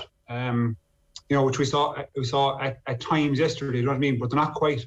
They're not near where Limerick are in terms of their game model progression. But Cork showed great glimpses of what they can do because they have the players to do so. And I think just yesterday, when they did get kind of caught, it was probably more lapses in concentration or even fatigue. You saw a lot of guys who were cramping, but they're definitely on the road. They're on the right trajectory because like obviously the management team in Cork has sat down over last winter. They've developed this I suppose, a core set of principles for the team. They've developed a model that they want to implement with the players that they have at hand, and they made a few panel switches, some more controversial than others, and they stuck with this model throughout the whole league and championship campaign. And even I myself questioned it in the Limerick League game, like would they stick with it? They've stuck with it, and yesterday was kind of the fruition of that labour. So what are you seeing? What are the hallmarks of those principles and that philosophy? Oh, how much time do I have? I think for a team to be successful, right, they have to have a core set of principles at the base. So you can't just go out nowadays and just play the game and say, right, come on, we'll tackle the most and we'll work the hardest and see where it goes. There has to be a common set of principles amongst the group for me, right? And I think what Cork have done is that they've kind of, you can picture a pyramid, lads, right? And like you can't progress onto the next level of game model until you've got your core set. So for me, they've got a fierce, honest bunch of players that are willing to do what's asked of them. And that's kind of the standard bearer. They've bought into the system that the management have put in front of them, and the players are kind of they're believing in the system now from what I'm seeing. So you can't believe in a system or in a team until it's been tried and tested. You nearly have to try it, test, fail, try again, test, fail, and so on and so forth until you nearly get it down to a T, which is where Limerick are at now. Like Limerick went through that in 16-17, try, test, fail, and now you see where they are at the minute. And it's pattern, let's say, so they're sticking to their pattern of play, although it looks at times, and you can hear the crowd yesterday, they kind of moaning and groaning that when the puck out goes to the cornerback, and it goes back to the goalie, and it goes over to the cornerback, and back to the goalie, you can hear the crowd going whatever, and that's just Cork sticking with the way they want to play. They're waiting for an opportunity to develop, waiting for a pattern to develop, and then they strike. So I know that kind of sounds a bit deep, you know what I mean, but that's the fundamental basis of where Limerick have got to at the minute now. They've got a fantastic game model. And in speaking to Paul Kilgannon recently, again the author I spoke about recently, he was telling me like the benefit of the game model like is trial and error. So obviously you'll have, you know, instances whereby you've been tested and you failed and you learn again. Let's say it provides, you know, a good court game model provides clarity for everybody. Everyone understands the language. Everyone understands the game plan. It provides opportunity for the players to thrive, and then it gets the players to recognise patterns faster. So you see, I know I'm jumping to Limerick now, don't get me wrong, after the first quarter in the Limerick-Waterford game, they came out and they just blitzed Waterford because that was kind of a reset, and they were able to analyse the game at hand and put in a new pattern of play to take Waterford down. And I just think Cork are on that trajectory, slowly but surely. Now, they mightn't beat Limerick, you know, but I think over the next, again, a bit like a Clare, next 12 months, you'll see a far stronger Cork team, to be honest.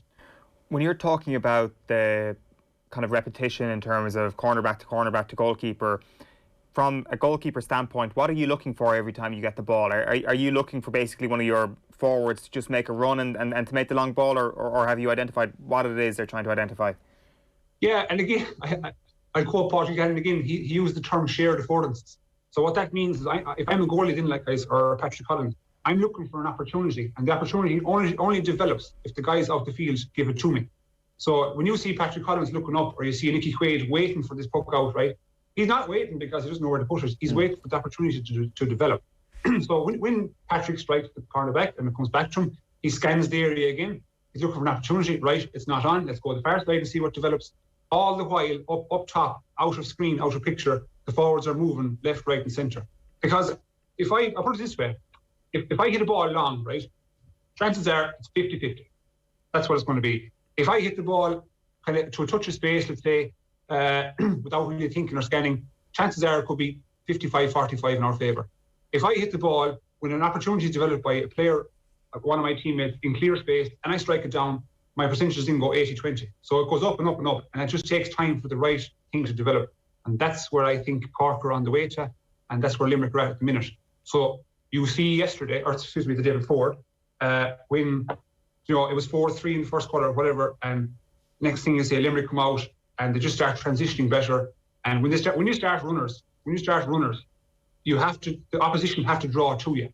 If I just stand there and strike the ball, opposition can retreat, they can go back to the defence and they can set up. But if I start running with runners left and right, the opposition has to come to you. You can create an overlap, and then you've got a free ball to deliver to your forwards, which the likes of Flanagan and Gillette did for Limerick. And then with Cork, when Alan Cadigan came in and Horgan, that's what they did. You know, so I know that's probably a long explanation, but it's much deeper than that, if you know what I mean. It's interesting, and I know we're kind of flicking between the two games here, but it seemed that Waterford were well aware of that, and their early throws showed them a team who were going to aggressively press Limerick, and the full back line that you talk about, not give them an inch, and it looked like it was working, and it just seemed that come the water break then it was a situation of, right, we've got to get those overlaps going, we've got to move the ball through the channels a little bit more, and we get around that Waterford press. Is that what happened, or have I summed that up wrong? Yeah. I think correctly. I think what Limerick did, let's say, is obviously they went out with a specific, I think game plan at the start just to kind of get their way into the game. Waterford, for me, they exerted so much energy. They tackled fierce hard. They threw the bodies around. There was an awful lot of fist pumping, let's say, with frees and sidelines and that kind of stuff, let's say. And so when you look after the first quarter, they had 3 points. So then it becomes a question of sustainability. Like, could Waterford sustain that for 4 quarters? And the answer is no. Like, you can. That level of physicality, I don't think Limerick have met it since they started. I don't think they have, to be honest, where they were. I've never seen Gareth Hegarty knocked over, to memory. I've never seen Jamie Burns knocked over. So that kind of energy that Waterford exerted, Limerick just kind of sucked it in, took it, didn't react. You know what I mean? They didn't react to anything really. Went into the first quarter, then realised the situation to show what Waterford were doing, and then went out. And again, it goes back to the form of the well-coached model. They've met this before. They've met sweepers. They've met a form of physicality, and now they know how to get around it. Like, you can't touch me if you can't catch me. And that's what Limerick are doing. Let's say they're running all over the place with support runners, starting from their full back line up. And like, if you can't touch them, how do you tackle them? If you can't tackle them, Limerick have the ball. You know what I mean? And I just think Limerick's transitioning play is far superior than that of what Waterford. And then, look, Waterford on the road for 4 weeks. It was a very, very, very tough task to ask of them over the course of 80 minutes against such a strong team.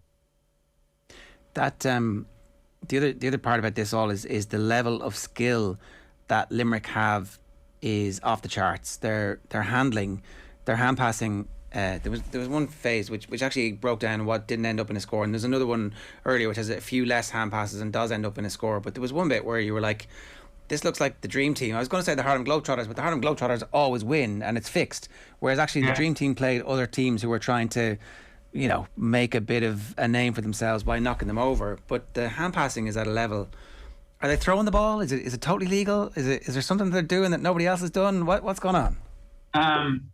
Well, a simple answer to them throwing the ball is there probably is. There's a mixture of them throwing the ball. Sean Finn to throw the ball more that I can see, but look, they're getting away with it. But I think from the optics, okay, when you look at the game, they go, right, they're better catching the ball, they're better touching the ball, they're better hand passing. That's the easy way to look at what Limerick are doing. And the big thing is to ask why. Why are they so good at this, right? And I'm going to bring it back to the game model again, right? I just think that they've been made so uncomfortable in training.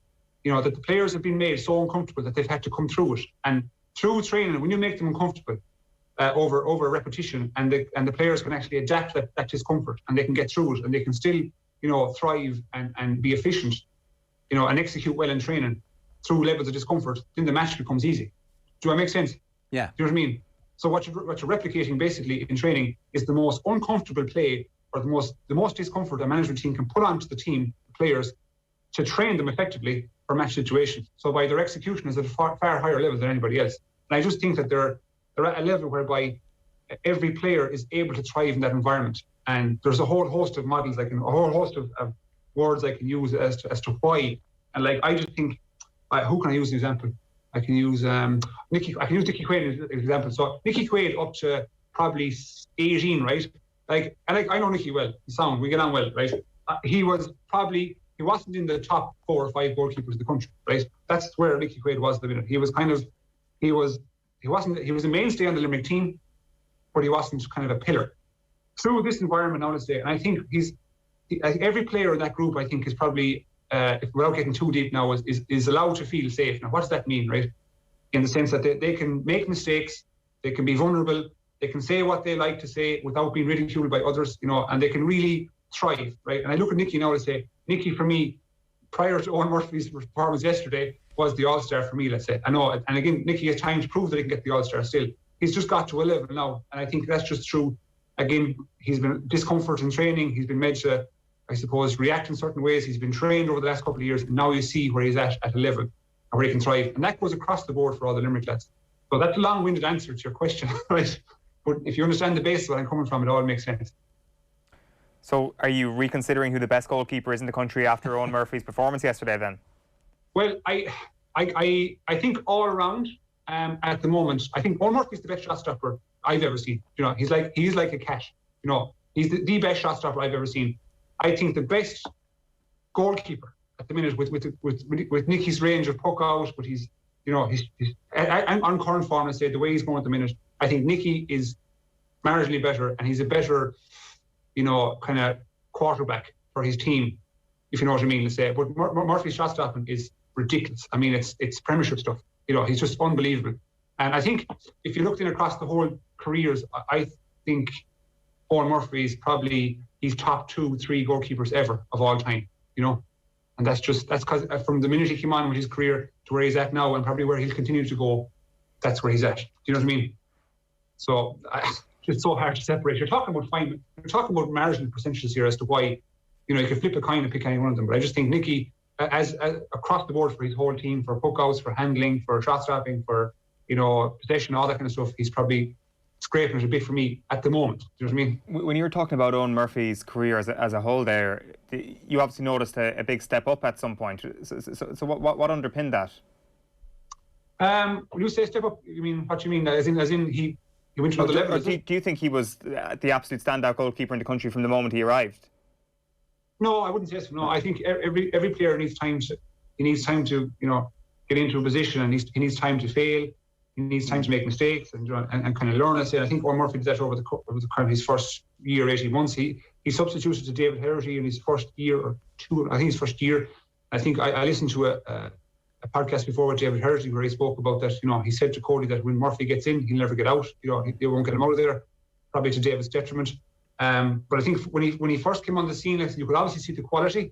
But again, he had to kind of get accustomed to this kind of level of operation. And once you do that, then you can see him thrive. And then with repetitive games comes experience, and then he gets comfortable in the position, and where he's at now, let's say, is just it's surreal. Some of this, the save he made yesterday off Jack O'Connor, it looks okay. What it looked like was he dived to his left, touched on the post, but the execution of that, first of all, to read Jack O'Connor as a left-handed player to go across his body or open his body and go the other way, for Eoin to read that, then to get down and to touch the ball at pace was Jesus. That was the best save of the game. The other one where he came out and jumped up, that's pot luck. That's just pot luck. If he hits it, it hits you. But the one where he executed down, read Jack O'Connor, got down to his left, touched on his post, that was the best save of the game. That was just pure class. Well, it was so good you couldn't actually see it in real time. It was only in the replay. You're like, hang on a second, wait, what happened? He saved it. Exactly. And you kind of get into he was in a sweet spot yesterday. Eoin was, whereby whatever he did, let's say, was getting pulled off. And you get them games from time to time where you just get in a sweet spot, and he was in it, and he. That ball is travelling so fast that we didn't catch the save, so you're probably, that ball could travel 90, 100 mile an hour, you know what I mean? And for him to execute the dive, first of all, the read, so to read him first, then to execute the dive and touch it off the post, jeez, as I said, Premiership stuff, sure, if David De Gea did that, they'd be saying he's well worth 300,000 a week, Did it matter that he's an outfield player? Is that part of what has turned him into the player that he is? Yeah, you look at every goalie across the board now. You look at Patrick Collins, Eoin Murphy, Nicky plays outfield for Effin. You look at who else? There's loads of guys. Eva Cricket, all those guys. They've gone away from the traditional mold of goalkeeper, whereby you just stop the ball, poke it out long, and see how you get on. Nowadays they have to have excellent touch work, excellent control. They have to be nearly they are the quarterback. I use that phrase a lot to say they are the quarterback, and they have a level of skill now that is on a par with the outfield players. I think they have to nowadays, because it's not just the goalie and 14 outfield players anymore. And that's been the way it's been for the last couple of years. It's now 15 players, and you see Cork, they're utilising Patrick Collins to no effect to kind of set up attacks for them. I'd say, I don't know the numbers now, but I'd say he probably had 25 possessions yesterday in open play, just from the ball coming back to him. And that's a great element of trust from the management team back to Patrick, that he can execute so well. And that's the way the goalkeeper evolution is going to keep going, guys. You're going to see Eoin Murphy could go out there at centre back for Kilkenny and thrive. That's the way. He's that good, of a hurler, of a player, and you can tell by the way he's touching the ball and his striking motion and all that. You can tell he's well able. Same with Nicky, and Patrick. They've just got a level of skill that's far beyond what we've seen 15 years previous or 10 years previous. It's interesting that you say that, then that last bit about Eoin Murphy potentially going further out the field, because everything you've said is almost a mirror image of the way football goalkeeping has gone as well, using the phrase like quarterback and talking about goalkeepers as outfield players for their clubs. So can you see a Rory Beggan type situation where, to break the lines, you do have someone like Nicky Quaid or Eoin Murphy running off the shoulder of the full back or of the centre back to try and add something different? Yeah, I was asked that question recently, like after the Monaghan and Tyrone game, like would this be the way forward for goalies? And look, I don't think so, to be honest, guys, because the level of difficulty and execution that it would create for a defence is too high. So like if I puck the ball as far as I can puck it, it'll take 5 seconds to get down the far side, and it'll have travelled probably 110, 120 metres. I can't cover 120 metres in 5 seconds. You know what I mean? So like, it's a case of football. You have a chance. Like you can get back. You can get back to a certain with your legs. You saw like Rory Beggan got back and took dispossession on the Tyrone lads after there was an attack. So your body can get you back in front of the ball. Whereas in hurling, you have no notion. You just have no notion of getting back. Like if the goalkeeper goes beyond his own half back line, there's serious trouble, because there could be a forward waiting and willing. If a defender goes back on the goal line, there's a forward waiting and willing to receive a ball. I just don't think it's going to go that far. I don't think that the game will develop that far. I think, without getting too deep, lads, you see, I go back to Cork of 04, 05 time, and that was the time of kind of the running game. Then came Kilkenny's power game, let's say, just pure brute, straight line. Then came kind of the Galway game, let's say, with physicality and size. And then now comes Limerick game. And I think Limerick, everyone looks at the games or the eras and they go, right, that was all done by the players in the field through a certain style of play. And I think when you go to Limerick now, where they're at the minute, because everyone's going to look at Limerick and go, how can we crack them? And someone might say, well, let's bring out the goalkeeper. Not going to work. I think Limerick at the minute have the right mix of academics and players, and they put it together. Do you know what I mean? And I go back to the game model. That's what they've developed. That's the next phase. Is how can you mix off the field training, again, discomfort levels in training, academics through the likes of Paul Knock developing game models, and then the players, feeding off that and then thriving on the pitch. So I think instead of what's going to be next, how to take down Limerick, I think the next level is to try and beat them at their own game. I haven't seen a game plan. I don't think there's a game plan out there to take them down anytime soon. We'll obviously get to preview the Ireland final over the next couple of weeks, so I just want to focus a little bit more on Kilkenny in particular for the next couple of minutes. Where are they now? Because in the aftermath of the game yesterday, Tommy Walsh was saying that actually they have shown some signs of being able to adapt to the modern game. They were mixing it. There was some ball pumped into the full forward line where they were looking for TJ and later Walter Walsh, but they were also trying to play through the lines at various stages. Are they a little bit trapped in transition? What's the story? I have to agree with you, because who did they put in the full forward line yesterday? Well, they put in TJ, and they put in TJ because he's the best high ball winner.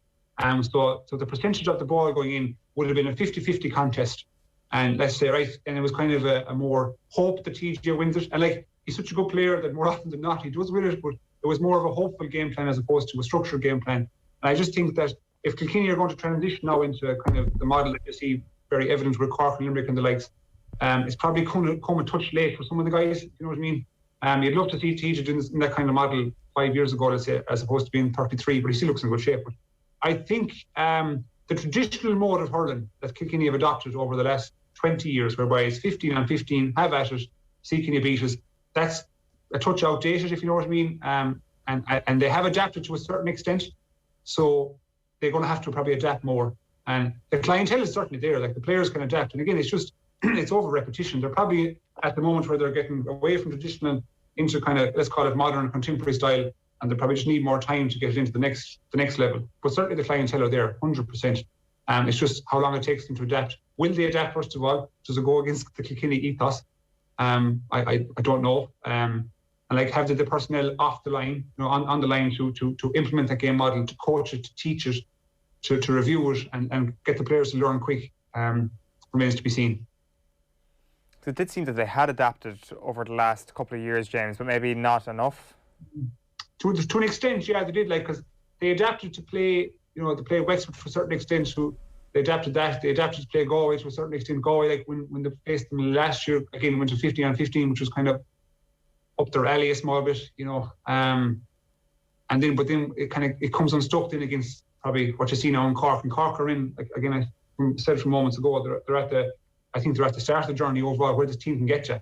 Like, we was 6 of the starters for the Cork team were the guys in there in 2018. So that was a mass turnover. And I think if you look at the team in Kilkenny, probably a higher number. So Cork were on a level, and Kilkenny couldn't stay with them. They stay with them to a certain extent, just by through sheer hard work, will, determination, and that'll only get you so far. Yeah. Then comes the smarts. Then comes the education off the pitch that's done the training, to really get you the next step. Well, I think if you apply the game model conversation that we had at the start of this to Kilkenny, it begins to fall apart a bit. The foundations aren't there. It seems that they were reliant still on moments of individual brilliance to get them back into the game. Like the pass to Adrian Mullen is genius.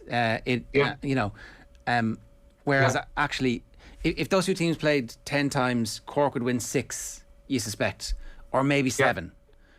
I agree, and I think for a team to develop a strong game model, they have to try it, they have to fail it, and they have to learn from it, and then try again.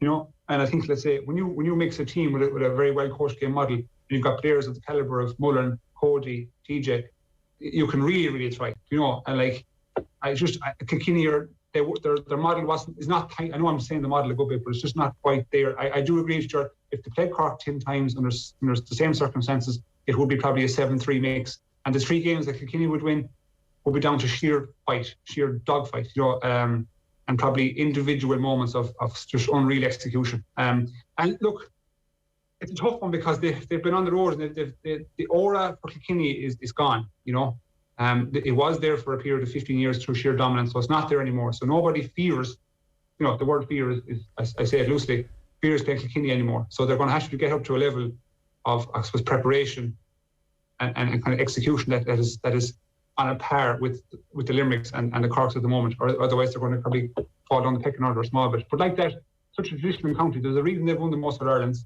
There's a reason why they have always had historically some of the best players ever played the game. So there's no doubt them guys are going to come again, and they come again pretty soon, to be honest. I think you can see them under Cody, do you think, or does it need Henry Shefflin, or does it need Eddie Brennan or somebody else? That's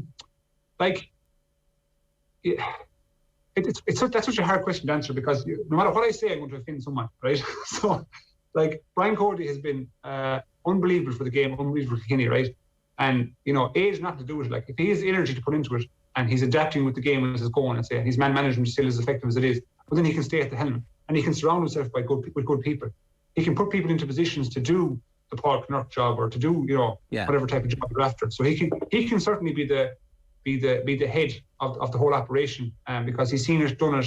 He's a good man manager, let's say, and he's the respect of everyone to Kilkenny and respect of all the players, and he has that kind of aura above everyone, whereby he's the main guy and he'll call the decisions as he sees fit. So if he brings in likes of an Eddie Brennan or a Shefflin in tandem, let's say, and under his wing, again, if you know what I'm saying, Mr. Partly, under his wing, let's say, and they can try implement their bit onto the Kilkenny team, I think you get a good mix. I don't think you'll see Cody going.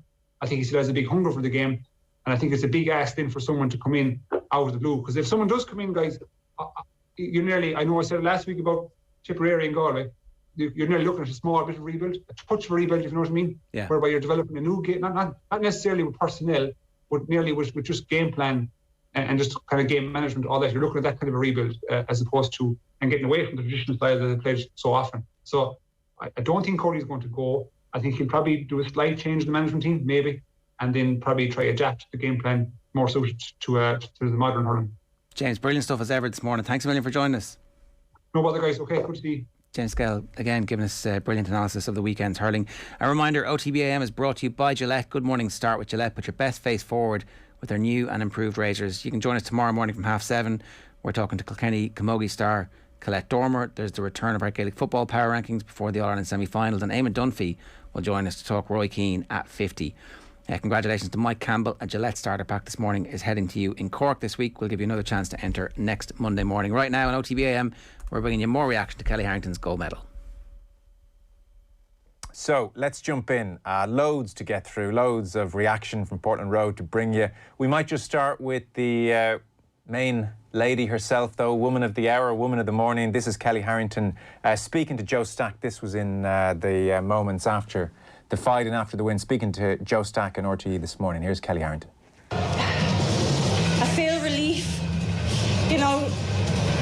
all champions. Anyone who steps in between those ropes are champions. I've had every fight has been a tough fight. Every fight has been a gold medal fight. Whew, it's just fantastic, you know. I just can't wait to get back home, sit on my couch to sleep, to rest. I'm absolutely exhausted, to be honest. I mean, I'm like a fluffy pigeon going around. I'm that grey at this stage. I am. What a journey, and it's just fantastic, you know, absolutely fantastic. You said the final mile is rarely crowded. The final mile was crowded today, Kellie, because the entire country was in your corner. What do you want to say to them back home? You know, there's been times in my career when people say the whole country is behind you. This time, I really, really feel the whole country is behind me. And you know, people might say, oh, that's a pressure. You might feel like you have a big weight on your shoulders, you know, like. But I actually really didn't, because I knew no matter what happened out here today, whether it was gold or silver or whatever, I knew I've made myself proud, and I know I've made the people of Ireland proud, regardless of the colour of the medal. Just, you know, just being here and putting our little nation on the map, it's just, you know, this is the stuff of dreams.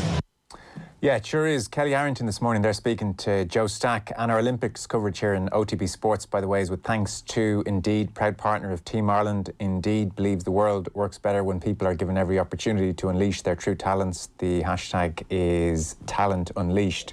Now, we'll bring you some reaction from Portland Row, but first we're going to go live, I suspect, to Portland Row as well. Joel Harrington, brother of Kellie, is with us on the line. Joel, can you hear us there?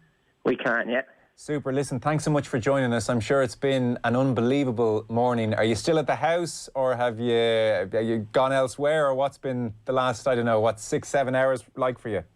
No, I'm still at the house. It's crazy. Starting to get all the people in now from the match. So we've Cork, Limerick, everybody's knocking in. It's just incredible. It really is. Like, it's surreal to see the amount of people that this has brought a smile to their face, and it's why Kellie does it. I was driving by myself this morning. It seems anyone going by is beeping a horn. Yeah, it's like if you don't beep your horn, you'd be pulled over. It's absolutely crazy. Just people are beeping the horns non-stop. When you look in the cars and they beep the horns, they're grinning ear to ear. It's just giving everybody a lift right at the time, and it's probably been needed most. I think it's fair to say it's been fairly gloomy, not just in Ireland, but across the world, the COVID and stuff the last year and a half. And this is just, that's forgotten about for now, and it's brilliant. I think everybody's just living in the moment. So they erected a big screen at the bottom of the street for people to come and watch the fight there this morning. And then I was watching on the TV coverage as soon as the fight was over. I mean, it was like Black Friday, where they have a big sale and they open the door and everybody starts running. So everybody legs it up from the big screen to your house, and you start running out of the house, and there's champagne going, and I think your brother has your mum up on his back and he's jumping around, and you're somewhere in the middle of it as well, and your dad's trying to get the champagne open, and God, it was just magic. And I presume they're all familiar faces that were running up to you, probably friends and neighbours and well-wishers. Yeah, that's exactly it. We didn't want to have, a screen in terms of like having the road closed down or anything like that, because we wanted it to be tight knit. So that the screen that was up the road was perfect. It was small enough. It was just the community, and then it was just, as you said, if you were there yourself, it was just magic. All familiar faces, all people who live on the road and surrounding areas, and just everyone just soaking in the moment. It was just unbelievable. Yeah. What was on your front door over the doorbell? There was some kind of poster up with some writing. I was pressing pause on the TV this morning trying to see what was written there. It was just basically asking for like a little bit of privacy in terms of the actual fight, because on the last fight we had, just while the fight was going on, there was actually a lot of people knocking and so on and so forth. Yeah. So for this one, we just wanted to watch it just literally for those 9 minutes, and then we were fine to open the door or whatever. But just for those 9 minutes, we just wanted to, I suppose, enjoy the fight. That must be pretty close to the greatest moment of your life, I would think, when you're all jumping around in those few seconds afterwards. The greatest. Nothing comes close to that. Seeing your sister achieve what we've always wanted her to achieve as a family. We've always supported her. We've always known she could do it. Hands down, the greatest moment of my life, and nothing even comes remotely close to it, you know. Yeah. Just a very, very special moment. Yeah, I can only imagine. Joel, stay with us. So I want to give you a sense, and the listeners, I'm sure they've had a sense already of the immediate moments after the result. So our reporter Aisling O'Reilly was one of those Manny outside your house this morning and jumping around and trying to speak to different people. So we have some, you'll probably recognise the voices here, some of your neighbours. And so Aisling was talking to people who had gathered to watch the fight and wanted to come and congratulate the Harrington family. So just have a listen. This is Aisling O'Reilly speaking to, I guess, some of the Harrington neighbours nearby.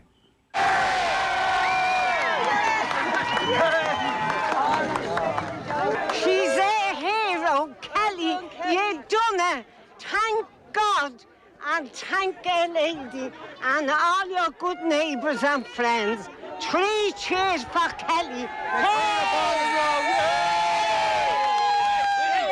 What would you like to say to Kelly? Just congratulations from all the Portland Road, Portland Close, and the community. And we're proud of her. She brought the gold, and she brought the gold home. So we're looking forward to coming home on Tuesday, and the reception will be fantastic. And please God that all the children in the area will take note of it, and they grow up to be like her. And she's a fine example for coming from Portland Row and the Portland Row area. So from all the neighbourhood and myself, congratulations, Kelly. Well done. Yeah, so proud of you, Kelly. Literally so proud of you, honey. From all the Portland Row, we all love you. And what does it mean to everybody here today? Ecstatic.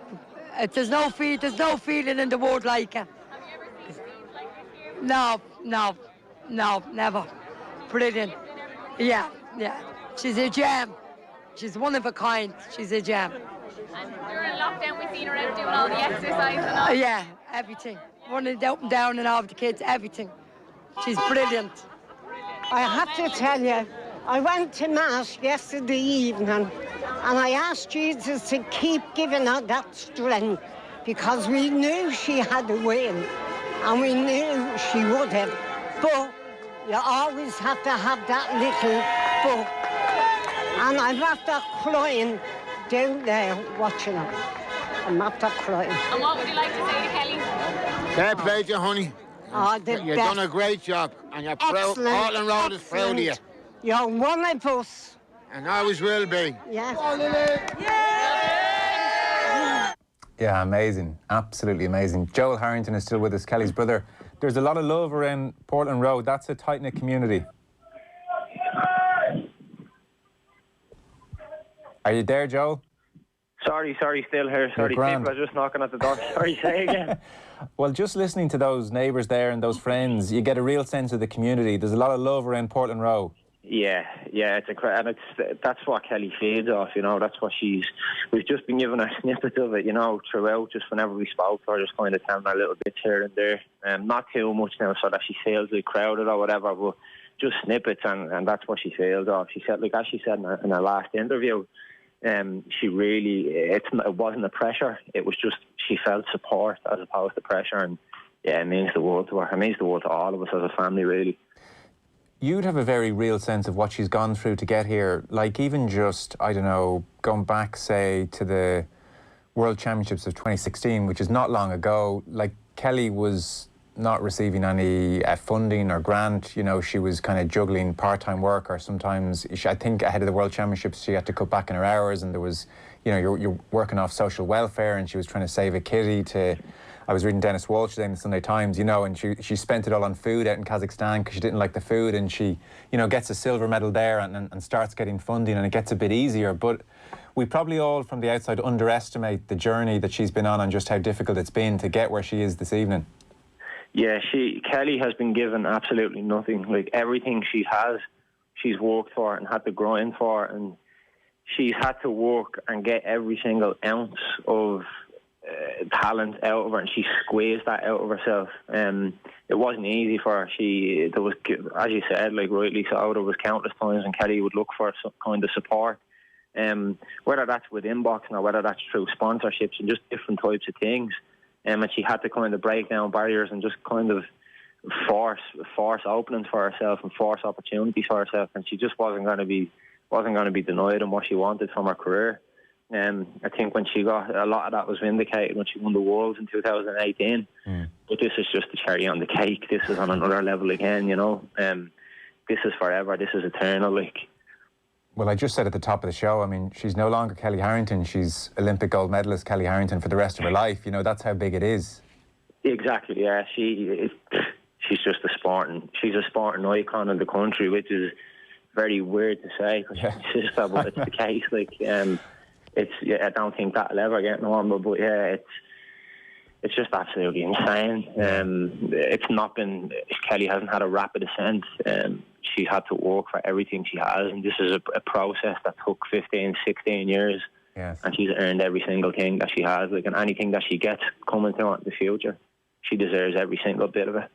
So, Joel, give us the sense in the house then this morning. You've got the big screen erected at the bottom of the street. You've, you know, maybe 10 minutes before the fight or so. I don't know, did what time you're up at? So at what stage does your mum tend to head out to the back garden? That's, I mean, I feel sorry for your mum out in the back garden, you know, pacing it, waiting to hear what's happened. You and the brother and your dad are obviously just sitting around. Give us a sense of what it was like in the moments building up to the fight. Was it loud? Was it quiet? Were you all a bit nervous? Were you talking or not talking? It's like every fight, you could hear a pin drop. So I tried to sleep last night, but didn't really sleep much. So I got up at around 4:45. Right. And everybody was up at that stage. Right. And my ma was already out the back. So she must have been cold when the fight was over, mind you. But yeah, you could have heard a pin drop. It was tense. It was really tense in the house. But I actually think the closer it got to the fight and the closer it got to the opening bell, the more relaxed we were. Kellie's ability in the ring, we just kind of were never. It's not. We don't have like a lack of belief in Kellie. We know that she knows what she's doing, and we trust in her. Like, we trust in our coaches, our club coach Noel, our high performance coaches, and we trust that they'll do the business. And so, just to set the context for people who mightn't be aware, in Beatriz Ferreira, the Beast, as she's known, which would give you a sense of things, she is the 2019 World Champion.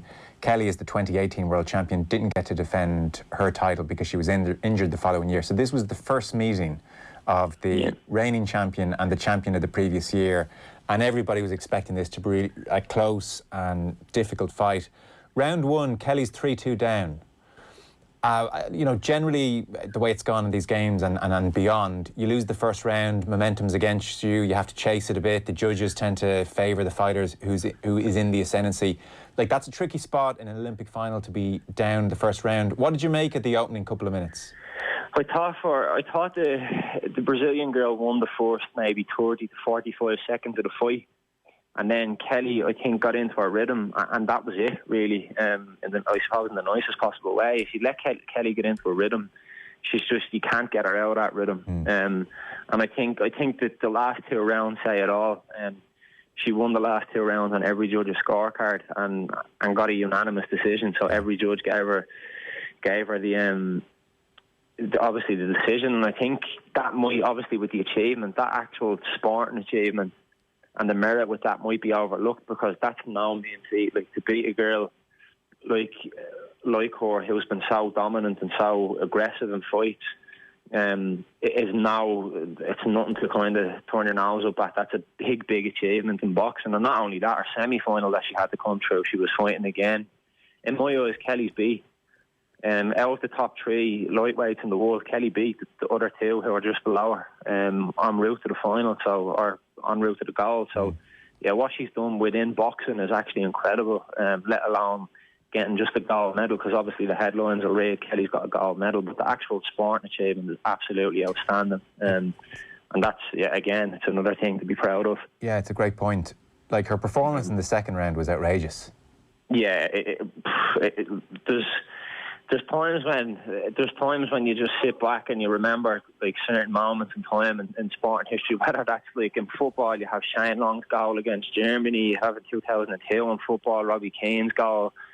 Kenny Egan in 2008. You've Katie, Michael Carew. This was one of those moments where Kellie just took the ball with her horns and absolutely dominated for the second two rounds and left nothing up for discussion. She won it clearly and comprehensively, and I think that's the sweetest part, because Olympic finals and amateur boxing, there can be decisions that are kind of a bit iffy or up for debate, whereas it was clear Kellie was the winner.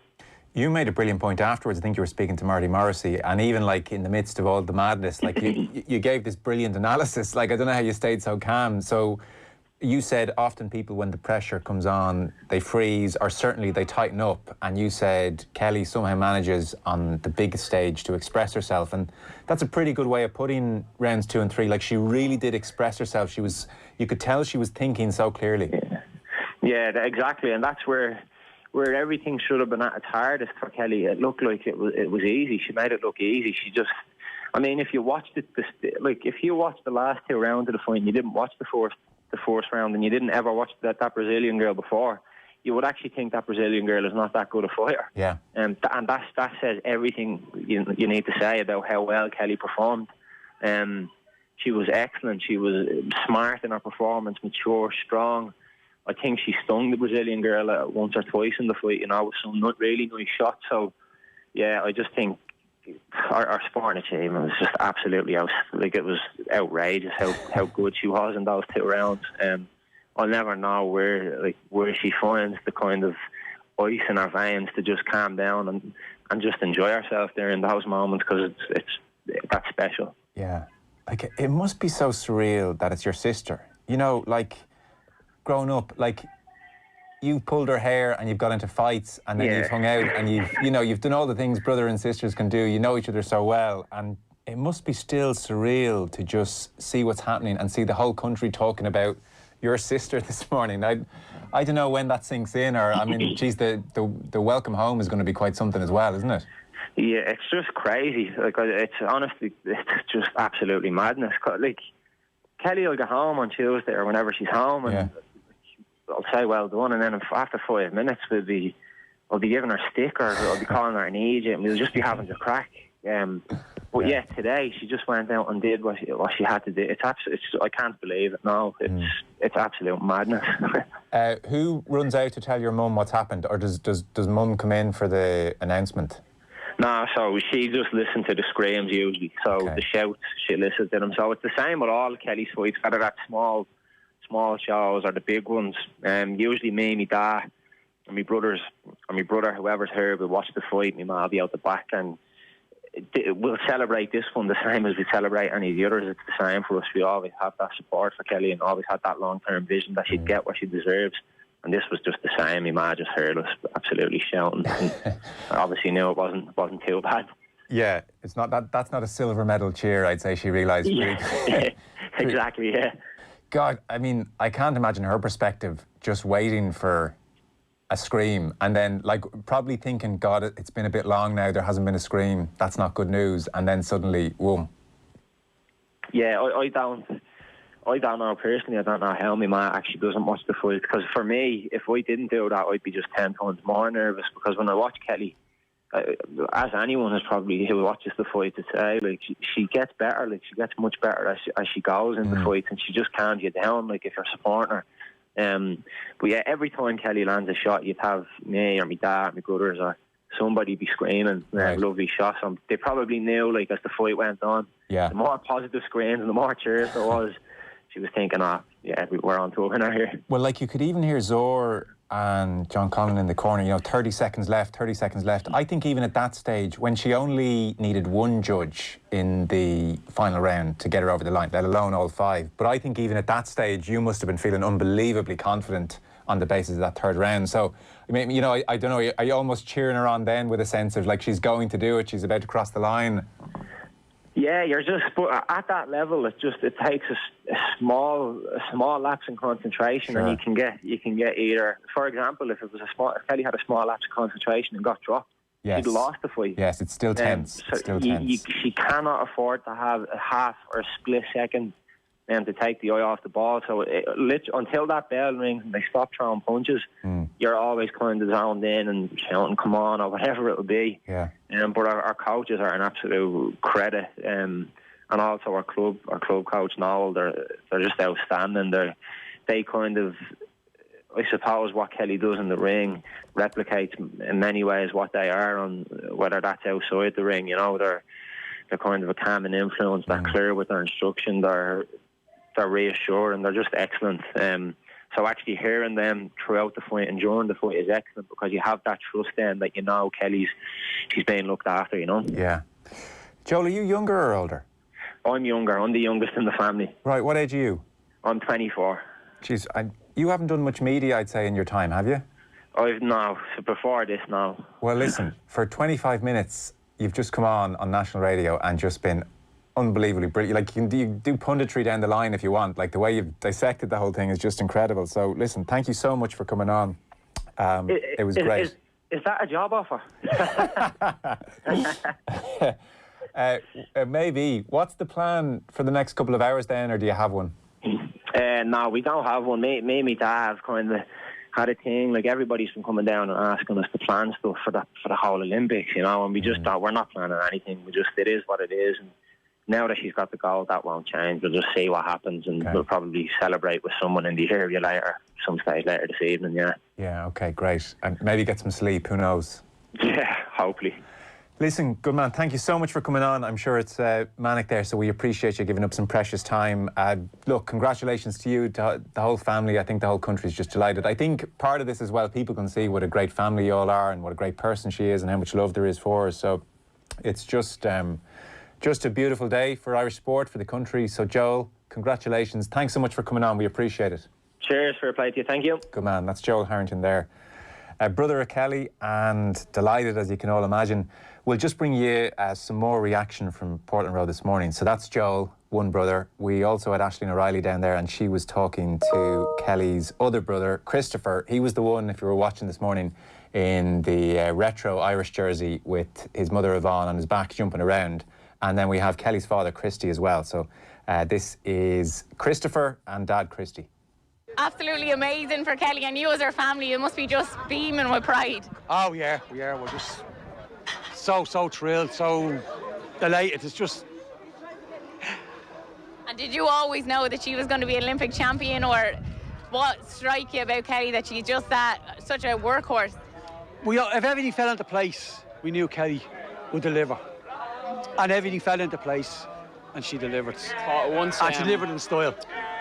You never know, like, when someone is born or when they're on the journey, if they're going to be an Olympic champion. But I think when as soon as she got to the Olympics, I mean, I felt that this is it. Like, that's her stage, you know what I mean? And when she got past Sessignon in the bronze fight, like I said to them yesterday, it's a dangerous fight for Ferreira. There's a lot of talk, obviously, in the media about Ferreira being favourable. I told him and him. Yeah. No way. Like, Kellie is favourite. Like, for me, you just look at the styles and the contrast, and yeah, she was supreme today. Like, she stepped up and she showed how good she is as a boxer. And it was an unbelievable fight. It was probably the best fight I've ever seen Kellie box. It was, yeah. No, it wouldn't be the best fight she ever had. No, Kellie had some really, really good fight, classy fights. No, but it was a very good fight between two different type boxers. Like, Kellie is a boxer, that girl was a fighter. That was the difference. Yeah, we were even saying, like, the path that she had to get there, like, even in the first fight that she fought against Nicolai, the Italian, the fighters that Kellie's come up against in the Olympics are, I mean, top drawer, like, you know. Yeah. Nicolai in the first one, then Khalif, who brings just an unknown, you know. Yeah. Then the bronze fight, like Kellie said after the fight, just the top operator, and then today to dispose of Ferreira the way she did. I mean, that's just it. Like, she's unbelievable. And seeing all the kids around here, I talked to some of the girls. Some of the girls and some of the young lads said, "I'm going to get involved in boxing now." Yeah, that's what it's about. That's what mean the most to Kellie. You know, obviously the gold medal in the Olympics is unbelievable, but when she sees the pictures and the videos of these young kids and girls just in front of the screen watching her, that's what it'll mean. Like, but Kellie would want the kids to be confident and go their own dream. It doesn't have to be boxing. It can be whatever they want in life. Be confident and go for it. That's what she wants to get through the kids. And when I pulled up today at about 5 a.m, Hakuna Matata was playing out over the speakers. Yeah, up the road it was, yeah. It's lovely, yeah. I don't know where she pulled that one out of. It's a cracker, isn't it? Yeah. Congratulations. Yeah. Do you have a message to send to Kelly? Oh, we're just unbelievably proud of you, and we can't wait to get you home. We can't wait to get you home. Just let you experience what we've all experienced today. So well done. You've put not only Ireland deep and Dublin, but like she said, she's put her ma and dad and her brothers in a huge light, and we're just very, very proud of her. Yeah. He's a 7-time All-Ireland winner.